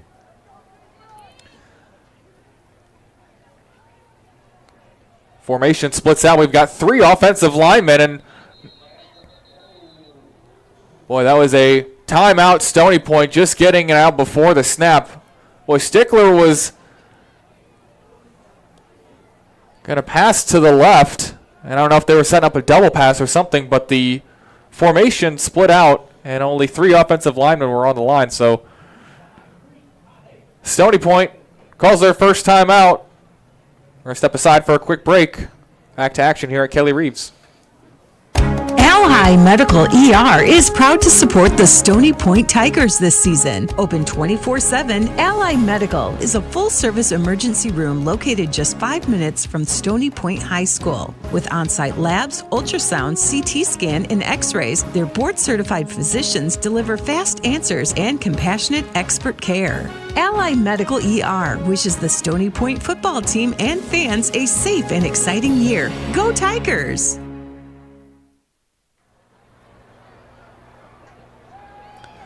Back to action, play action. Oh my goodness, Yeager with the strong hands. In double coverage, that was a risky pass.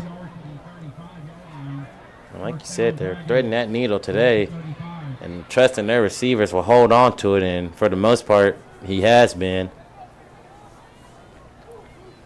We mentioned coming in, Yeager and Barry both almost matching each other in statistical categories. About 90 yards, kind of a broken play here. Apple, who's subbed in, throws this at the feet of a receiver.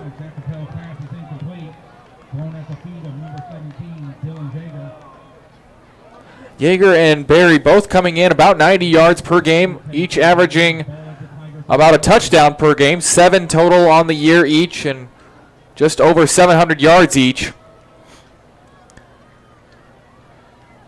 And that pair has really been the focus tonight for the Dragons. There you go. It shows you how good they are. I mean, strong hands. We're seeing it firsthand here tonight. Stickler has also been on top of his game as Cochran falls forward for a gain of 4. Cochran just 5 games in action this season. 9 touchdowns, 1 interception. That's just, I mean, this offense is just looking complete right now. On papers, they look complete. Watching them, they look complete. And so what you do to stop them, you got to throw them off their game. You got to have a lot of miracles, too. And they've had a few in the special teams game. As Cochran goes out to the left. They take away both swing passes, and now they dump it over the head of Yeager. Broken play ends up in a touchdown, Dragons. Boy, Stickler was looking left at one of the swing guys. Then the defender kind of cheated up, had his eyes in the backfield to take on Stickler. He just has it lobbed over his head, and Yeager takes it the rest of the way. Touchdown, Dragons. You can thank the line for that. I mean, they gave him all day to throw. I mean, he was sitting patiently like a duck in water. And, I mean, he delivered right there over the top, like you said, for a touchdown. Point after, up and good. Now it's gut check time if you're Stony Point. Down by 14. You've had some bad luck this third quarter. Again, you were mentioning body language. So important. Very important. I mean, you tell them, man, we already did it. We already did it once. Let's do it again. You do the same thing. You play the same game that we play. We're going to keep throwing it. You keep catching it. and we keep moving down the field, and we'll crawl our way right back again. But that all starts by no mistakes from here on out. You got to play perfect. Yeah, holding on to the ball and just none of those unforced errors too. The false starts, the extracurriculars after the whistle can get you in trouble, can kill a drive. There you go. But they all one play is really all it takes, and we've seen the big playability from both sides. And you just gotta make your opportunities too. I mean, when you're right there in the end zone, you have to score. When your defense give you blessings and stuff, like we said, you have to take that opportunity and put it in the end zone. They gave you 3 already. Could have been up.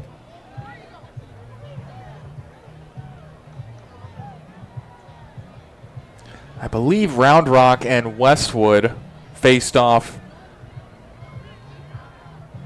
earlier in the year. Actually, they did, as this one is bounced forward and off the hands of a Tiger, and it's going to be Dragon football.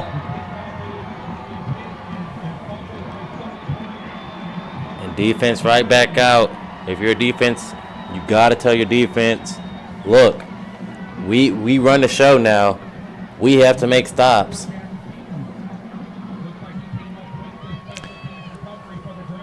Off the hands of Deshaun Crawford, and he turned to the left side. The ball was to his right, and just kind of a mirror opposite of what it was to start off this third quarter.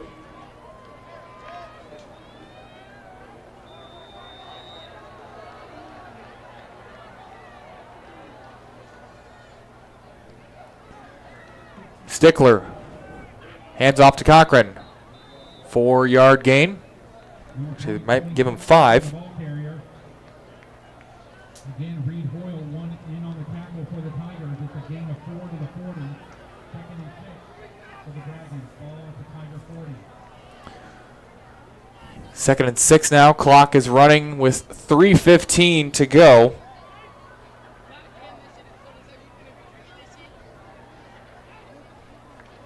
Here in the third quarter. Tyler, also Jacoby Cavett with you on senior night here from Kelly Reeves for the Tigers, who are in a bit of a bind here.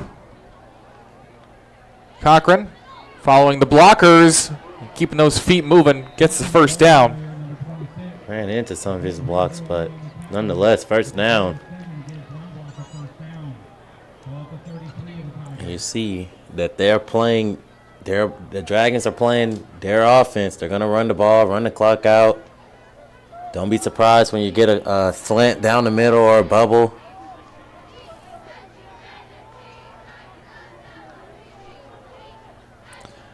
Empty backfield this time. Yeager motions in the backfield. Stickler keeps it.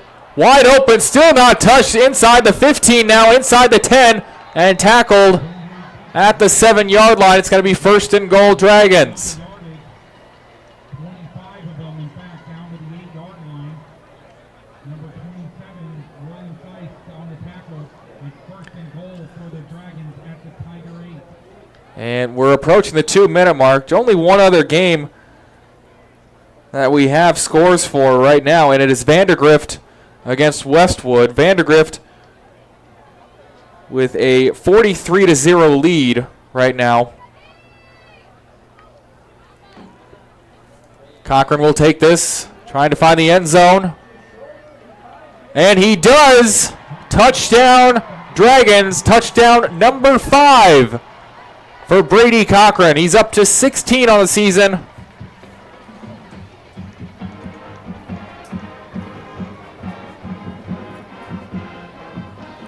And the Dragons go up by 20, the largest lead for either side tonight.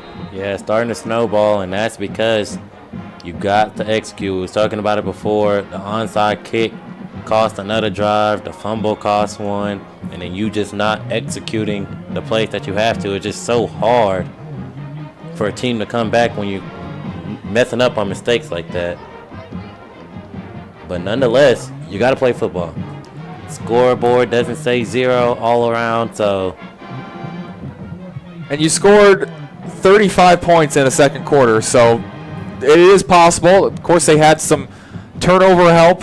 The fumble recovery by Sumter after the strip from Garcia in that second quarter, leading to back-to-back touchdowns in a short span, leading to that 35-point quarter after only putting up 3 in the first.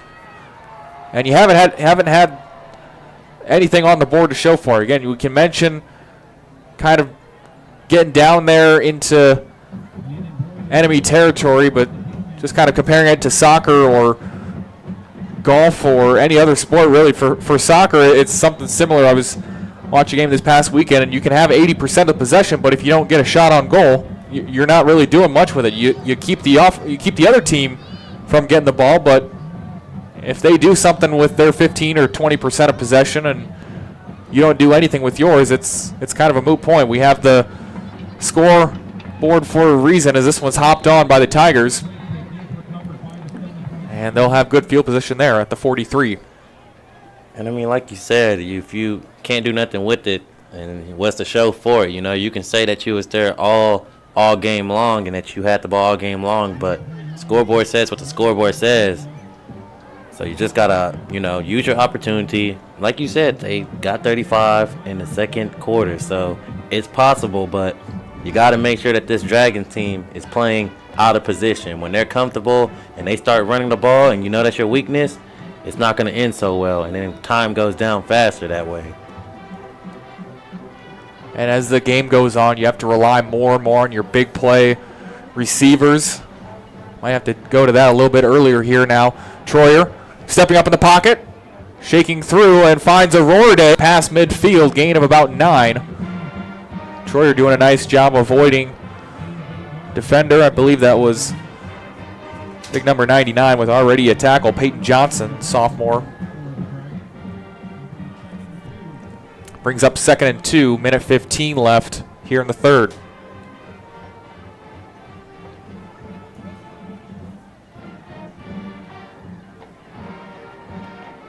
Troyer will take the snap, hand off to Lloyden, and that one is blown up. Johnson getting in the backfield. Just being a disruptor back there. That's a big man, but that's a quick man too. There you go. I mean, like we call him Big Jelly back there, and I mean, he just makes a play.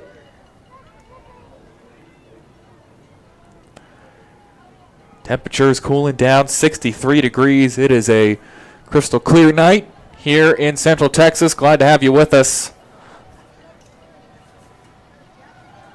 Troyer gonna fire kind of on the wrong side, wrong shoulder of Aurora. Aurora looking for the break towards the sideline. Troyer throwing towards the middle. And it'll be 4th and 5. Tigers will be forced to punt. Down by 21 with 25 seconds left in the third.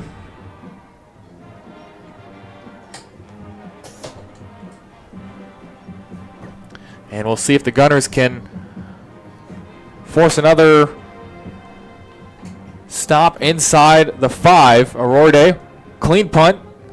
This one booted beautifully, forcing him back, and he dives backward inside the 5. Maybe should have let that one go. Yeager will have it down at the 3-yard line. Fantastic punt by Aurora. And like you said, he should have let it go, but gosh, looked beautiful. About a 47-yard punt. And you was mentioning it earlier, he's the number 6. Number 6 in the state, I believe, was what it was for net punting. Man. Now, he did have a punt. I want to say it was against Hutto. Whatever game was like super windy going from right to left. I want to say he had about a 70-yarder. Almost had 2 of them, but one of them went back for a touchback. You're right. Yep. Just, man. Still, number 6. It hasn't been clean all the time, I will say. No. He hasn't been able to get off too many punts, but the ones that he has, he's been able to get some nice contact. That one getting them some space. Cochran will punch it out to the 16-yard line. 12-yard gain. And we will head to the fourth quarter. Dragons put up 21 in that third quarter. No shortage of action, but a shortage of points for the Tigers. We will flip the field, put an extra 12 minutes. The last 12 minutes for a lot of these players will come back for senior day to Kelly Reeves after a quick break. Y'all listen up. Let me tell you something about group meals from Rudy's Barbecue. It's got all you need for all the folks you gotta feed, smoked meat, sides, and more. There's everything down to the tablecloth, just like the one that you see at the store. At a bridal shower, it's better than flowers. In a long business meeting, it'll pass the hours. It'll feed all the cousins at a family function. It's better than potluck at a church luncheon. Next time you need to feed 10 or more, call and order a Rudy's group meal. Next in line. Looking for a home in the premier 55 and better community of Sun City, Texas? Trust the realtors at the Stacey Group, located in the heart of Sun City. The Stacey Group specializes in buying and selling new and resale homes in the active adult Del Webb community in beautiful Georgetown, Texas. As the top producing real estate office for more than 25 years, the Stacey Group will put their Sun City knowledge to work for you. Visit thestaceygroup.com today to learn more. Back to action in Apples. Handoff to Cochran. A little bit of flair for the Dramatics there on the far side.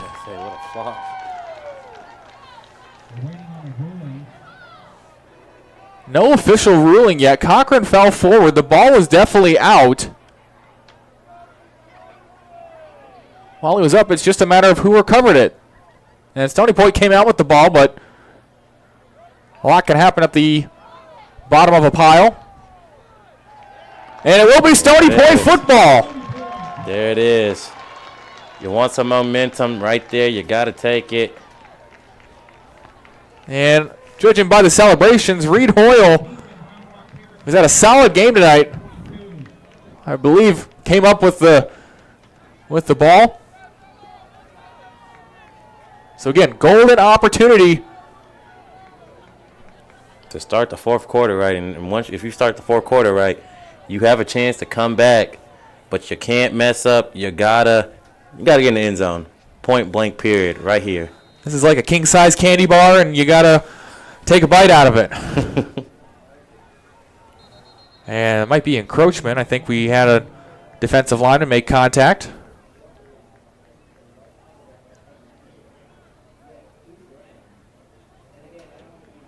It is. There's a free 5 yards.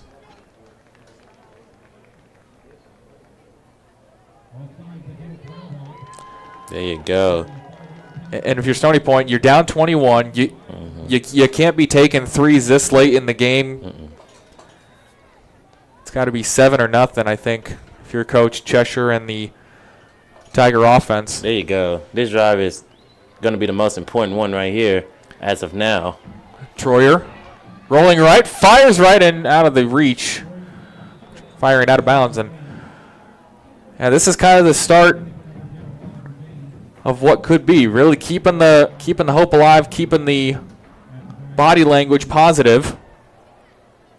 Yep, because if that body language is negative, you don't play at 100%. I mean, you got to think that anything can happen, that y'all got a chance of coming back.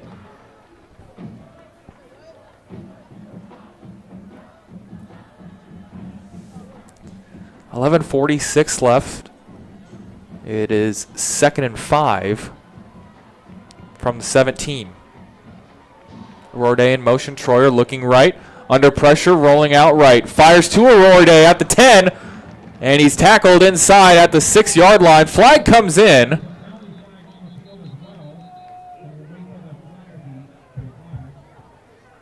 At the point of the tackle, not sure if there was...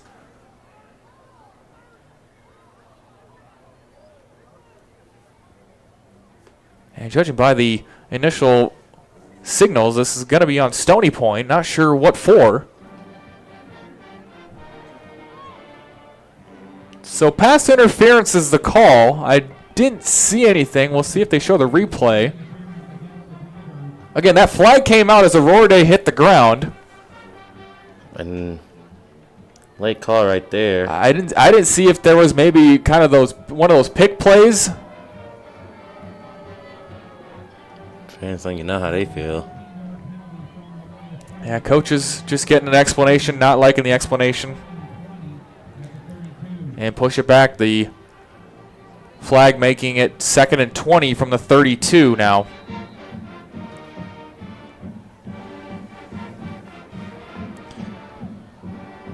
Freeman will head to the sideline.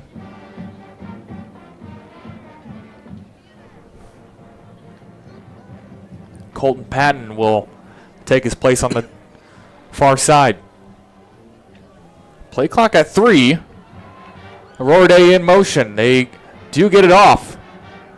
Troyer needing to get rid of it. Does not. And he's taken down for a loss of about a dozen. That is the 4th sack for this Dragon defensive front.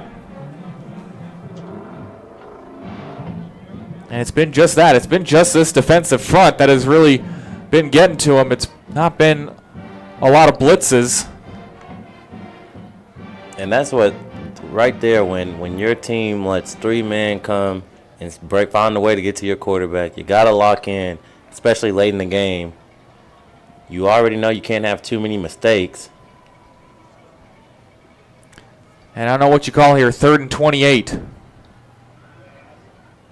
They dump it underneath to Freeman, who is taken down at the 30-yard line. Not too much you can call right there when you're behind the sticks that far.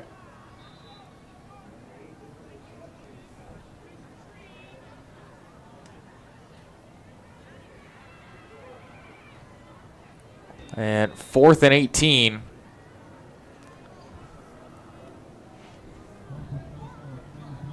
And I can't say I disagree. Well, we do have an injured Dragon player.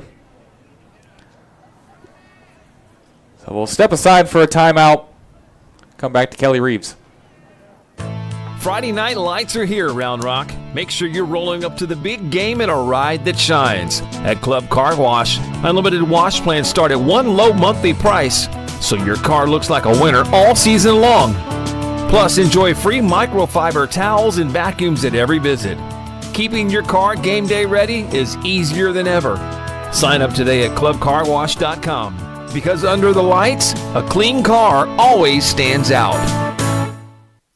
Howdy, y'all. It's the day tripper Chet Garner here for my friends at Don Hewlett Chevrolet Buick. And thank you for tuning into some great Stony Point football. Now, I know you're aware of the great deals on brand new vehicles at Don Hewlett in Georgetown. But did you know Don Hewlett carries hundreds of pre-owned vehicles too? So if you have a first-time driver in your home, like I do, and need a reliable pre-owned vehicle, check out Don Hewlett. Stop by today or visit online at donhewlett.com, and let's go Tigers.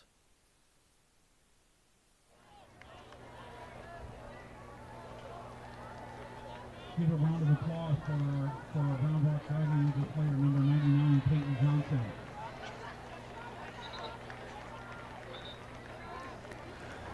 Peyton Johnson walking gingerly off to the sideline. That's a big loss from the sophomore on the defensive line. He's had a couple of sacks, a couple of tackles for loss as well. And they're going to miss him here. 4-man front, 4th and 18. Tigers need to get to the 13-yard line.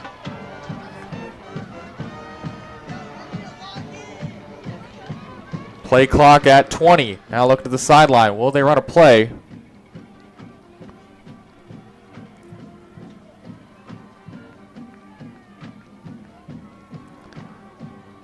Play clock at 5, and we will have a timeout. So interesting play call here. Do you kick the field goal? It'd be about, I believe, a 47-yarder. Now they didn't go for it at the end of the second quarter. We all remember what happened after that. The incredible catch by Aurora Day, but do they give it to Tyler White? But I mean, inside 10 minutes to go, you're down 3 scores. You need to get something. I know they said points are better than nothing, but man. But 6 points are better than 3, there too. You go. There you go.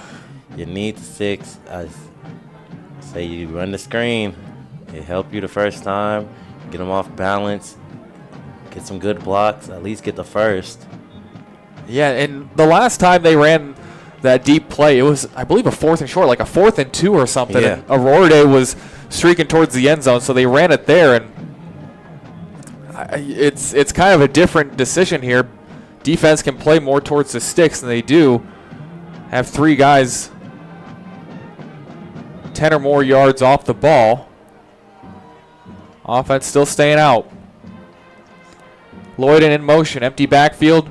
Troyer, only 3-man rush. Troyer has to get rid of it. Under pressure, and he's taken down. Smacked at the 31-yard line. Shia Stickler with the sack to turn him over on downs. Hit the Cam Ward. I mean, man, you just a killer right there. You got the opportunity. You needed to score on that drive. But if your defense keeps playing good. Yeah, you need turnovers. You need another fumble. You need another interception. There you go. The defense might have to start scoring here.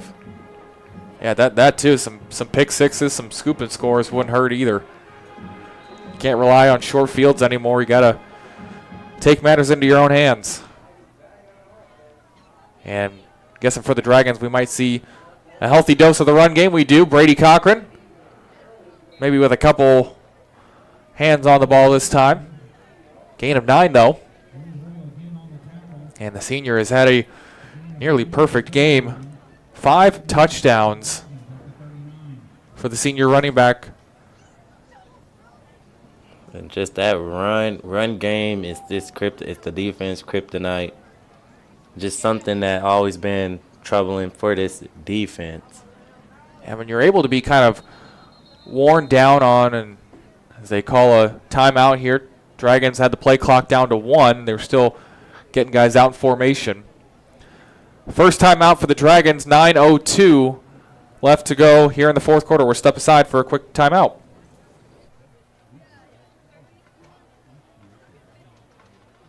Y'all listen up. Let me tell you something about group meals from Rudy's Barbecue.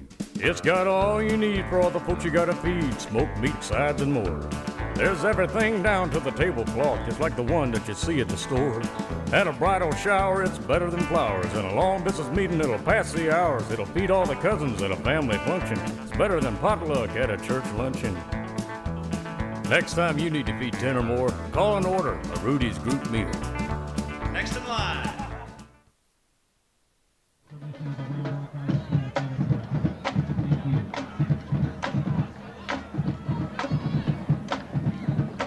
Can't think we're going to get too much different than Brady Cochran and company.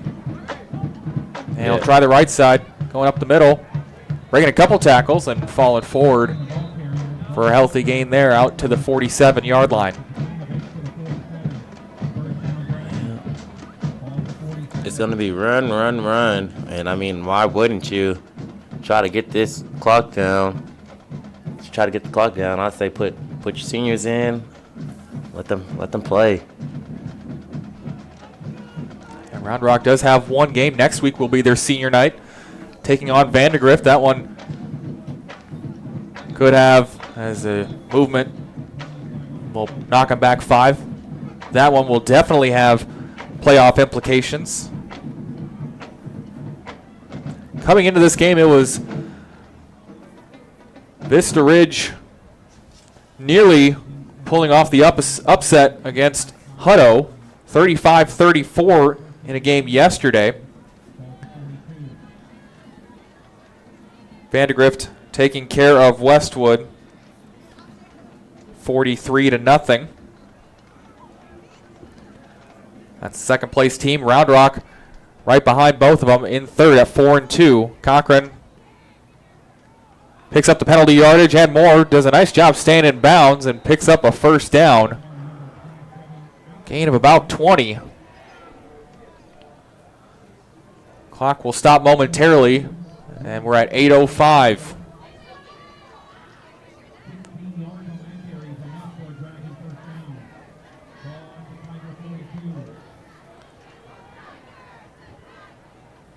So if results stand, Round Rock will move to 5-2.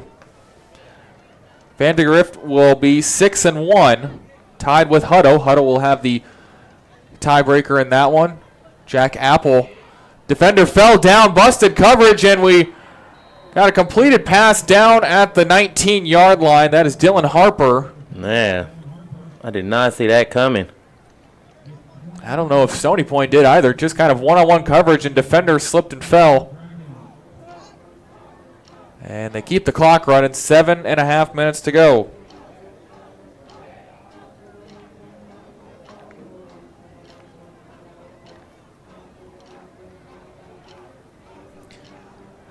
Hutto, meanwhile, in first place, taking on McNeil, coming off of a bye.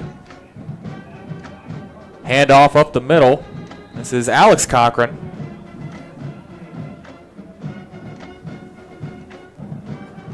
And getting close to the first down, this will be a gain of 9.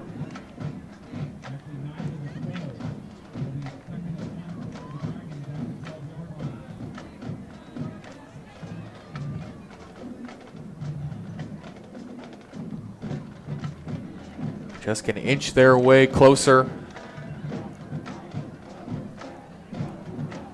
to another victory.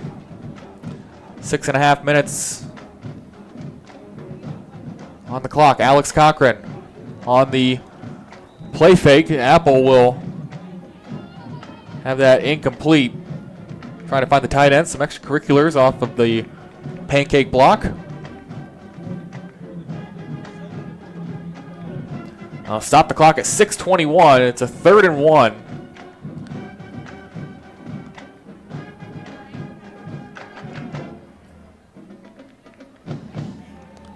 So again, kind of a bend, don't break mentality. If you can hold them to a field goal, you're running out of miracles, perhaps. But, I mean, stranger things have happened.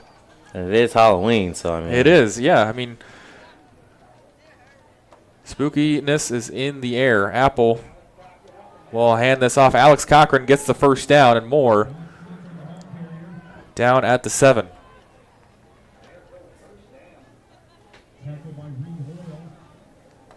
Hoyle on the tackle. Again, want to send a special thank you to all the seniors on the Stony Point team. Congratulations to everybody on their career here as a Tiger. And good luck going forward. Saw a lot of seniors on the Sapphire dance team and the Sapphire Color Guard and the marching bands. Always great to hear kind of what these kids are going to school for. Nice stop there in the backfield. Xavier Bello. I think that might be the first tackle for loss. Yeah, and that's what they needed a lot of. And like you said, congratulations to the seniors. And I mean, season didn't go the way that you wanted it to. But in life, that's how it happens. So, it's, you know, if you're a coach, you can give them a mentoring, a teaching lesson, you know. When things don't go right, you got to move on. And all their hard work certainly pays off to their community, their team. So, yeah, sports so metaphorical of just kind of how life can go, as Alex Cochran will be chopped down. Gain of about 3. Like you were saying, it's about that next play mentality. Life doesn't always hand you wins. Sometimes you got to fight back after a loss, and it's definitely what sports helped me with growing up, and also sports and marching band too. And some of these kids we've seen at some schools have done both, and some might go straight from here straight into basketball, as that is starting up. The first game there you go, for the Tigers is actually in a few weeks. Apple rolling out all alone in the end zone. That's number 80, Jacob Moore, but a flag down on the near side, so we might get this one called back.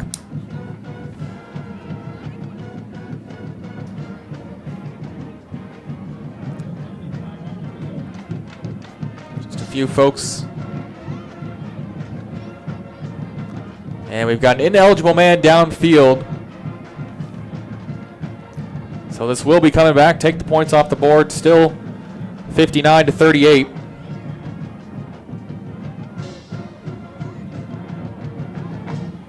Man, still playing strong. Gotta say, I'm not ashamed of being a marching band kid, and I love my time in the marching band. I could not do Texas marching band. My high school band did not play past the third quarter for basketball or football games. And in a close game, I think that just adds to the atmosphere. And we didn't really do that. There were a lot of times we would stay and we'd be packing up and we would sing our school song. And a timeout by Round Rock. That's interesting because, being from Texas my whole life, that's all the way through fourth quarter, winning, losing.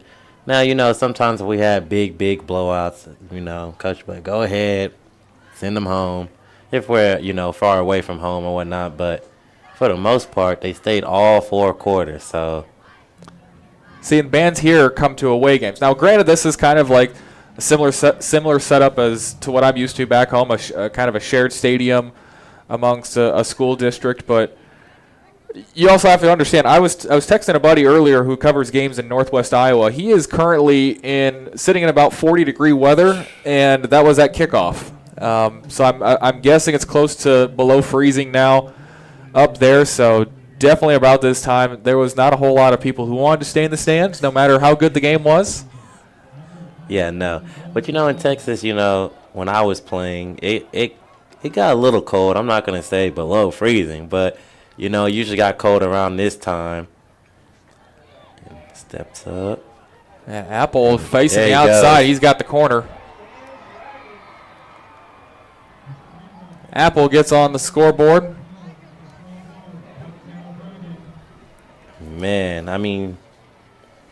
this is when the coaches, I keep saying it, but you got to put all your seniors in. Let them all play. The ones who don't, usually get in a lot.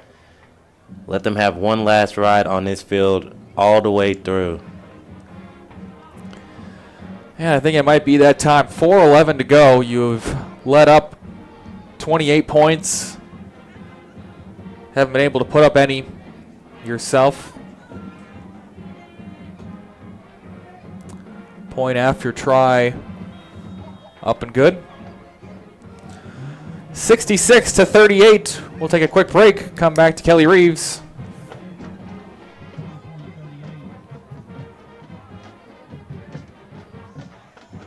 Looking for a home in the premier 55 and better community of Sun City, Texas? Trust the realtors at the Stacy Group, located in the heart of Sun City. The Stacy Group specializes in buying and selling new and resale homes in the active adult Del Webb community in beautiful Georgetown, Texas. As the top producing real estate office for more than 25 years, the Stacy Group will put their Sun City knowledge to work for you. Visit thestacygroup.com today to learn more.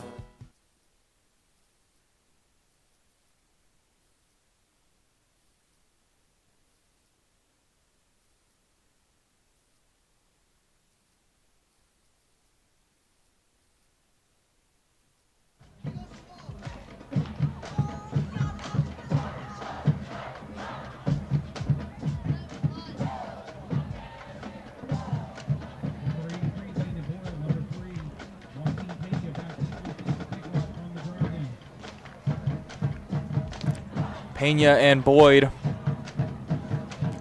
back to return, each of them with an impressive kickoff return.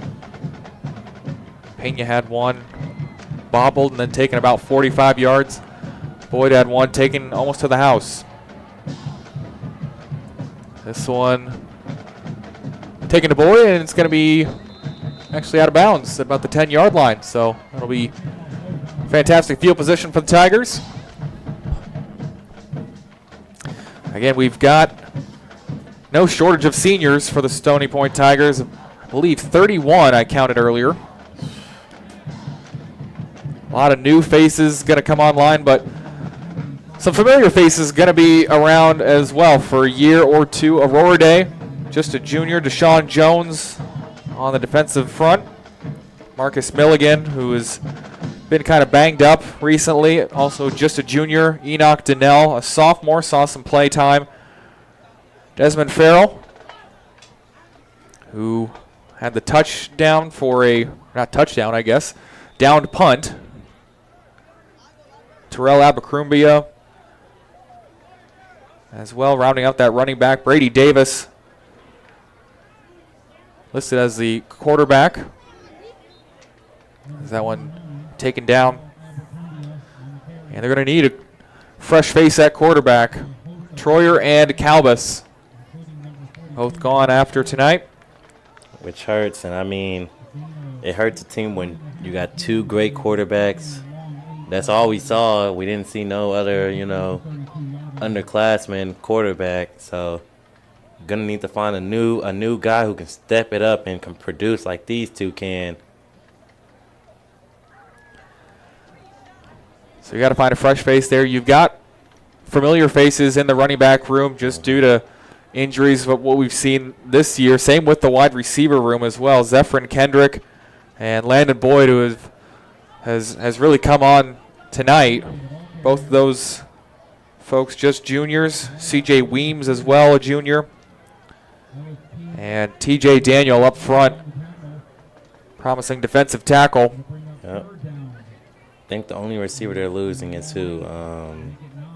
Tristan Rhymes. They'll have Rhymes, and also James gone as well. Justin Thompson, who's kind of been a mixture more in the return game, is also gone. Alex Freeman in the running back room, or in the tight end room, excuse me, is also gone.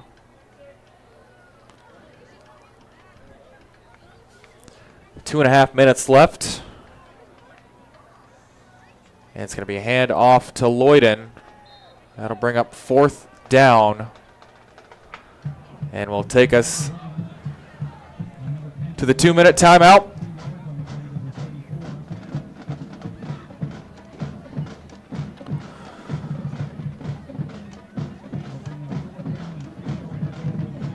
Step aside for a quick break. Back to Kelly Reeves with 2 minutes left to play here in the 4th. Good evening, Stony Point Tiger fans. Chip here for my friends at Hewlett Volkswagen. By now, you know the great deals on new Volkswagens at Hewlett Volkswagen in Georgetown. But did you know they also stock hundreds of pre-owned vehicles as well? Hundreds! If you find yourself with that first-time driver in your home and need a reliable pre-owned vehicle, Hewlett Volkswagen wants to be your hometown dealer. Hewlett Volkswagen in Georgetown is a proud sponsor of Stony Point Tiger football. Come see us at I-35 in the Westinghouse exit or visit HewlettVW.com. Howdy, y'all. It's the day tripper Chet Garner here for my friends at Don Hewlett Chevrolet Buick, and thank you for tuning into some great Stony Point football. Now, I know you're aware of the great deals on brand new vehicles at Don Hewlett in Georgetown, but did you know Don Hewlett carries hundreds of pre-owned vehicles too? So if you have a first-time driver in your home, like I do, and need a reliable pre-owned vehicle, check out Don Hewlett. Stop by today or visit online at donhewlett.com, and let's go Tigers.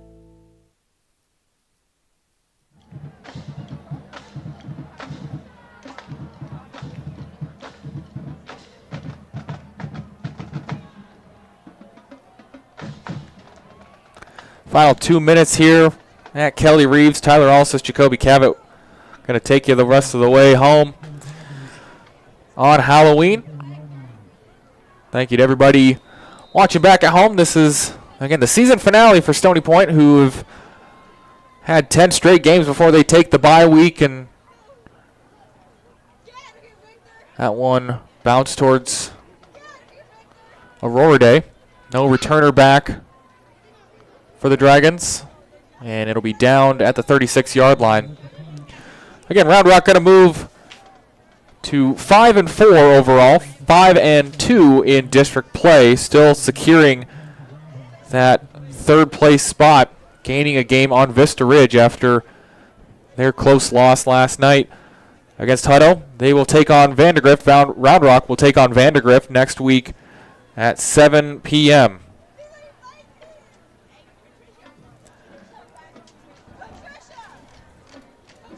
Minute 50 left think we'll have some substitutions.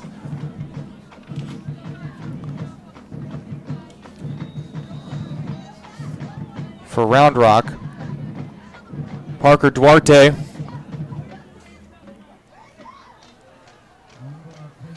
Gonna take the knee. Duarte also a senior quarterback. A couple senior quarterbacks. Stickler just a junior. And a solid foundation there. Also have a couple talented sophomores along that defensive front. Brady and Alex Cochran, both seniors in that running backfield. Daniel Berry, the wide receiver, so one of two of the tandem going to be gone after this year. Yeager just a junior.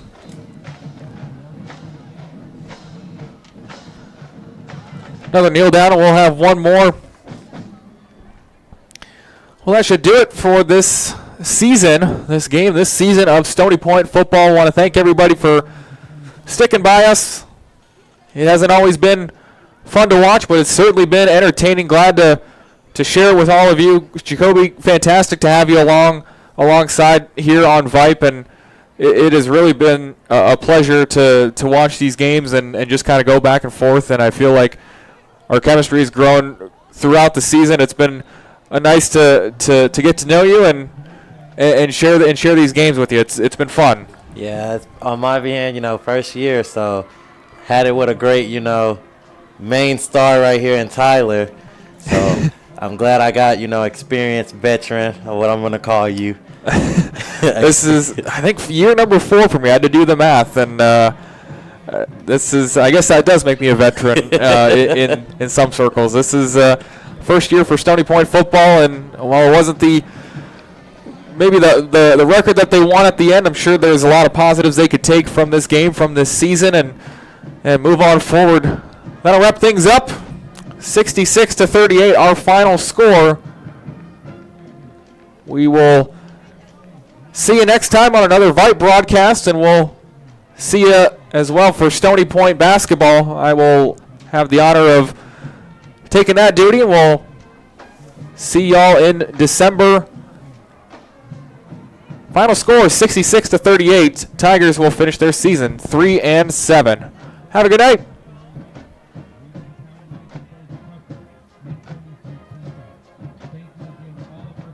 Y'all listen up. Let me tell you something about group meals from Rudy's Barbecue. It's got all you need for all the folks you gotta feed, smoked meat, sides, and more. There's everything down to the tablecloth, just like the one that you see at the store. At a bridal shower, it's better than flowers. And a long distance meeting, it'll pass the hours. It'll feed all the cousins at a family function. It's better than potluck at a church luncheon. Next time you need to feed 10 or more, call and order a Rudy's group meal. Next in line.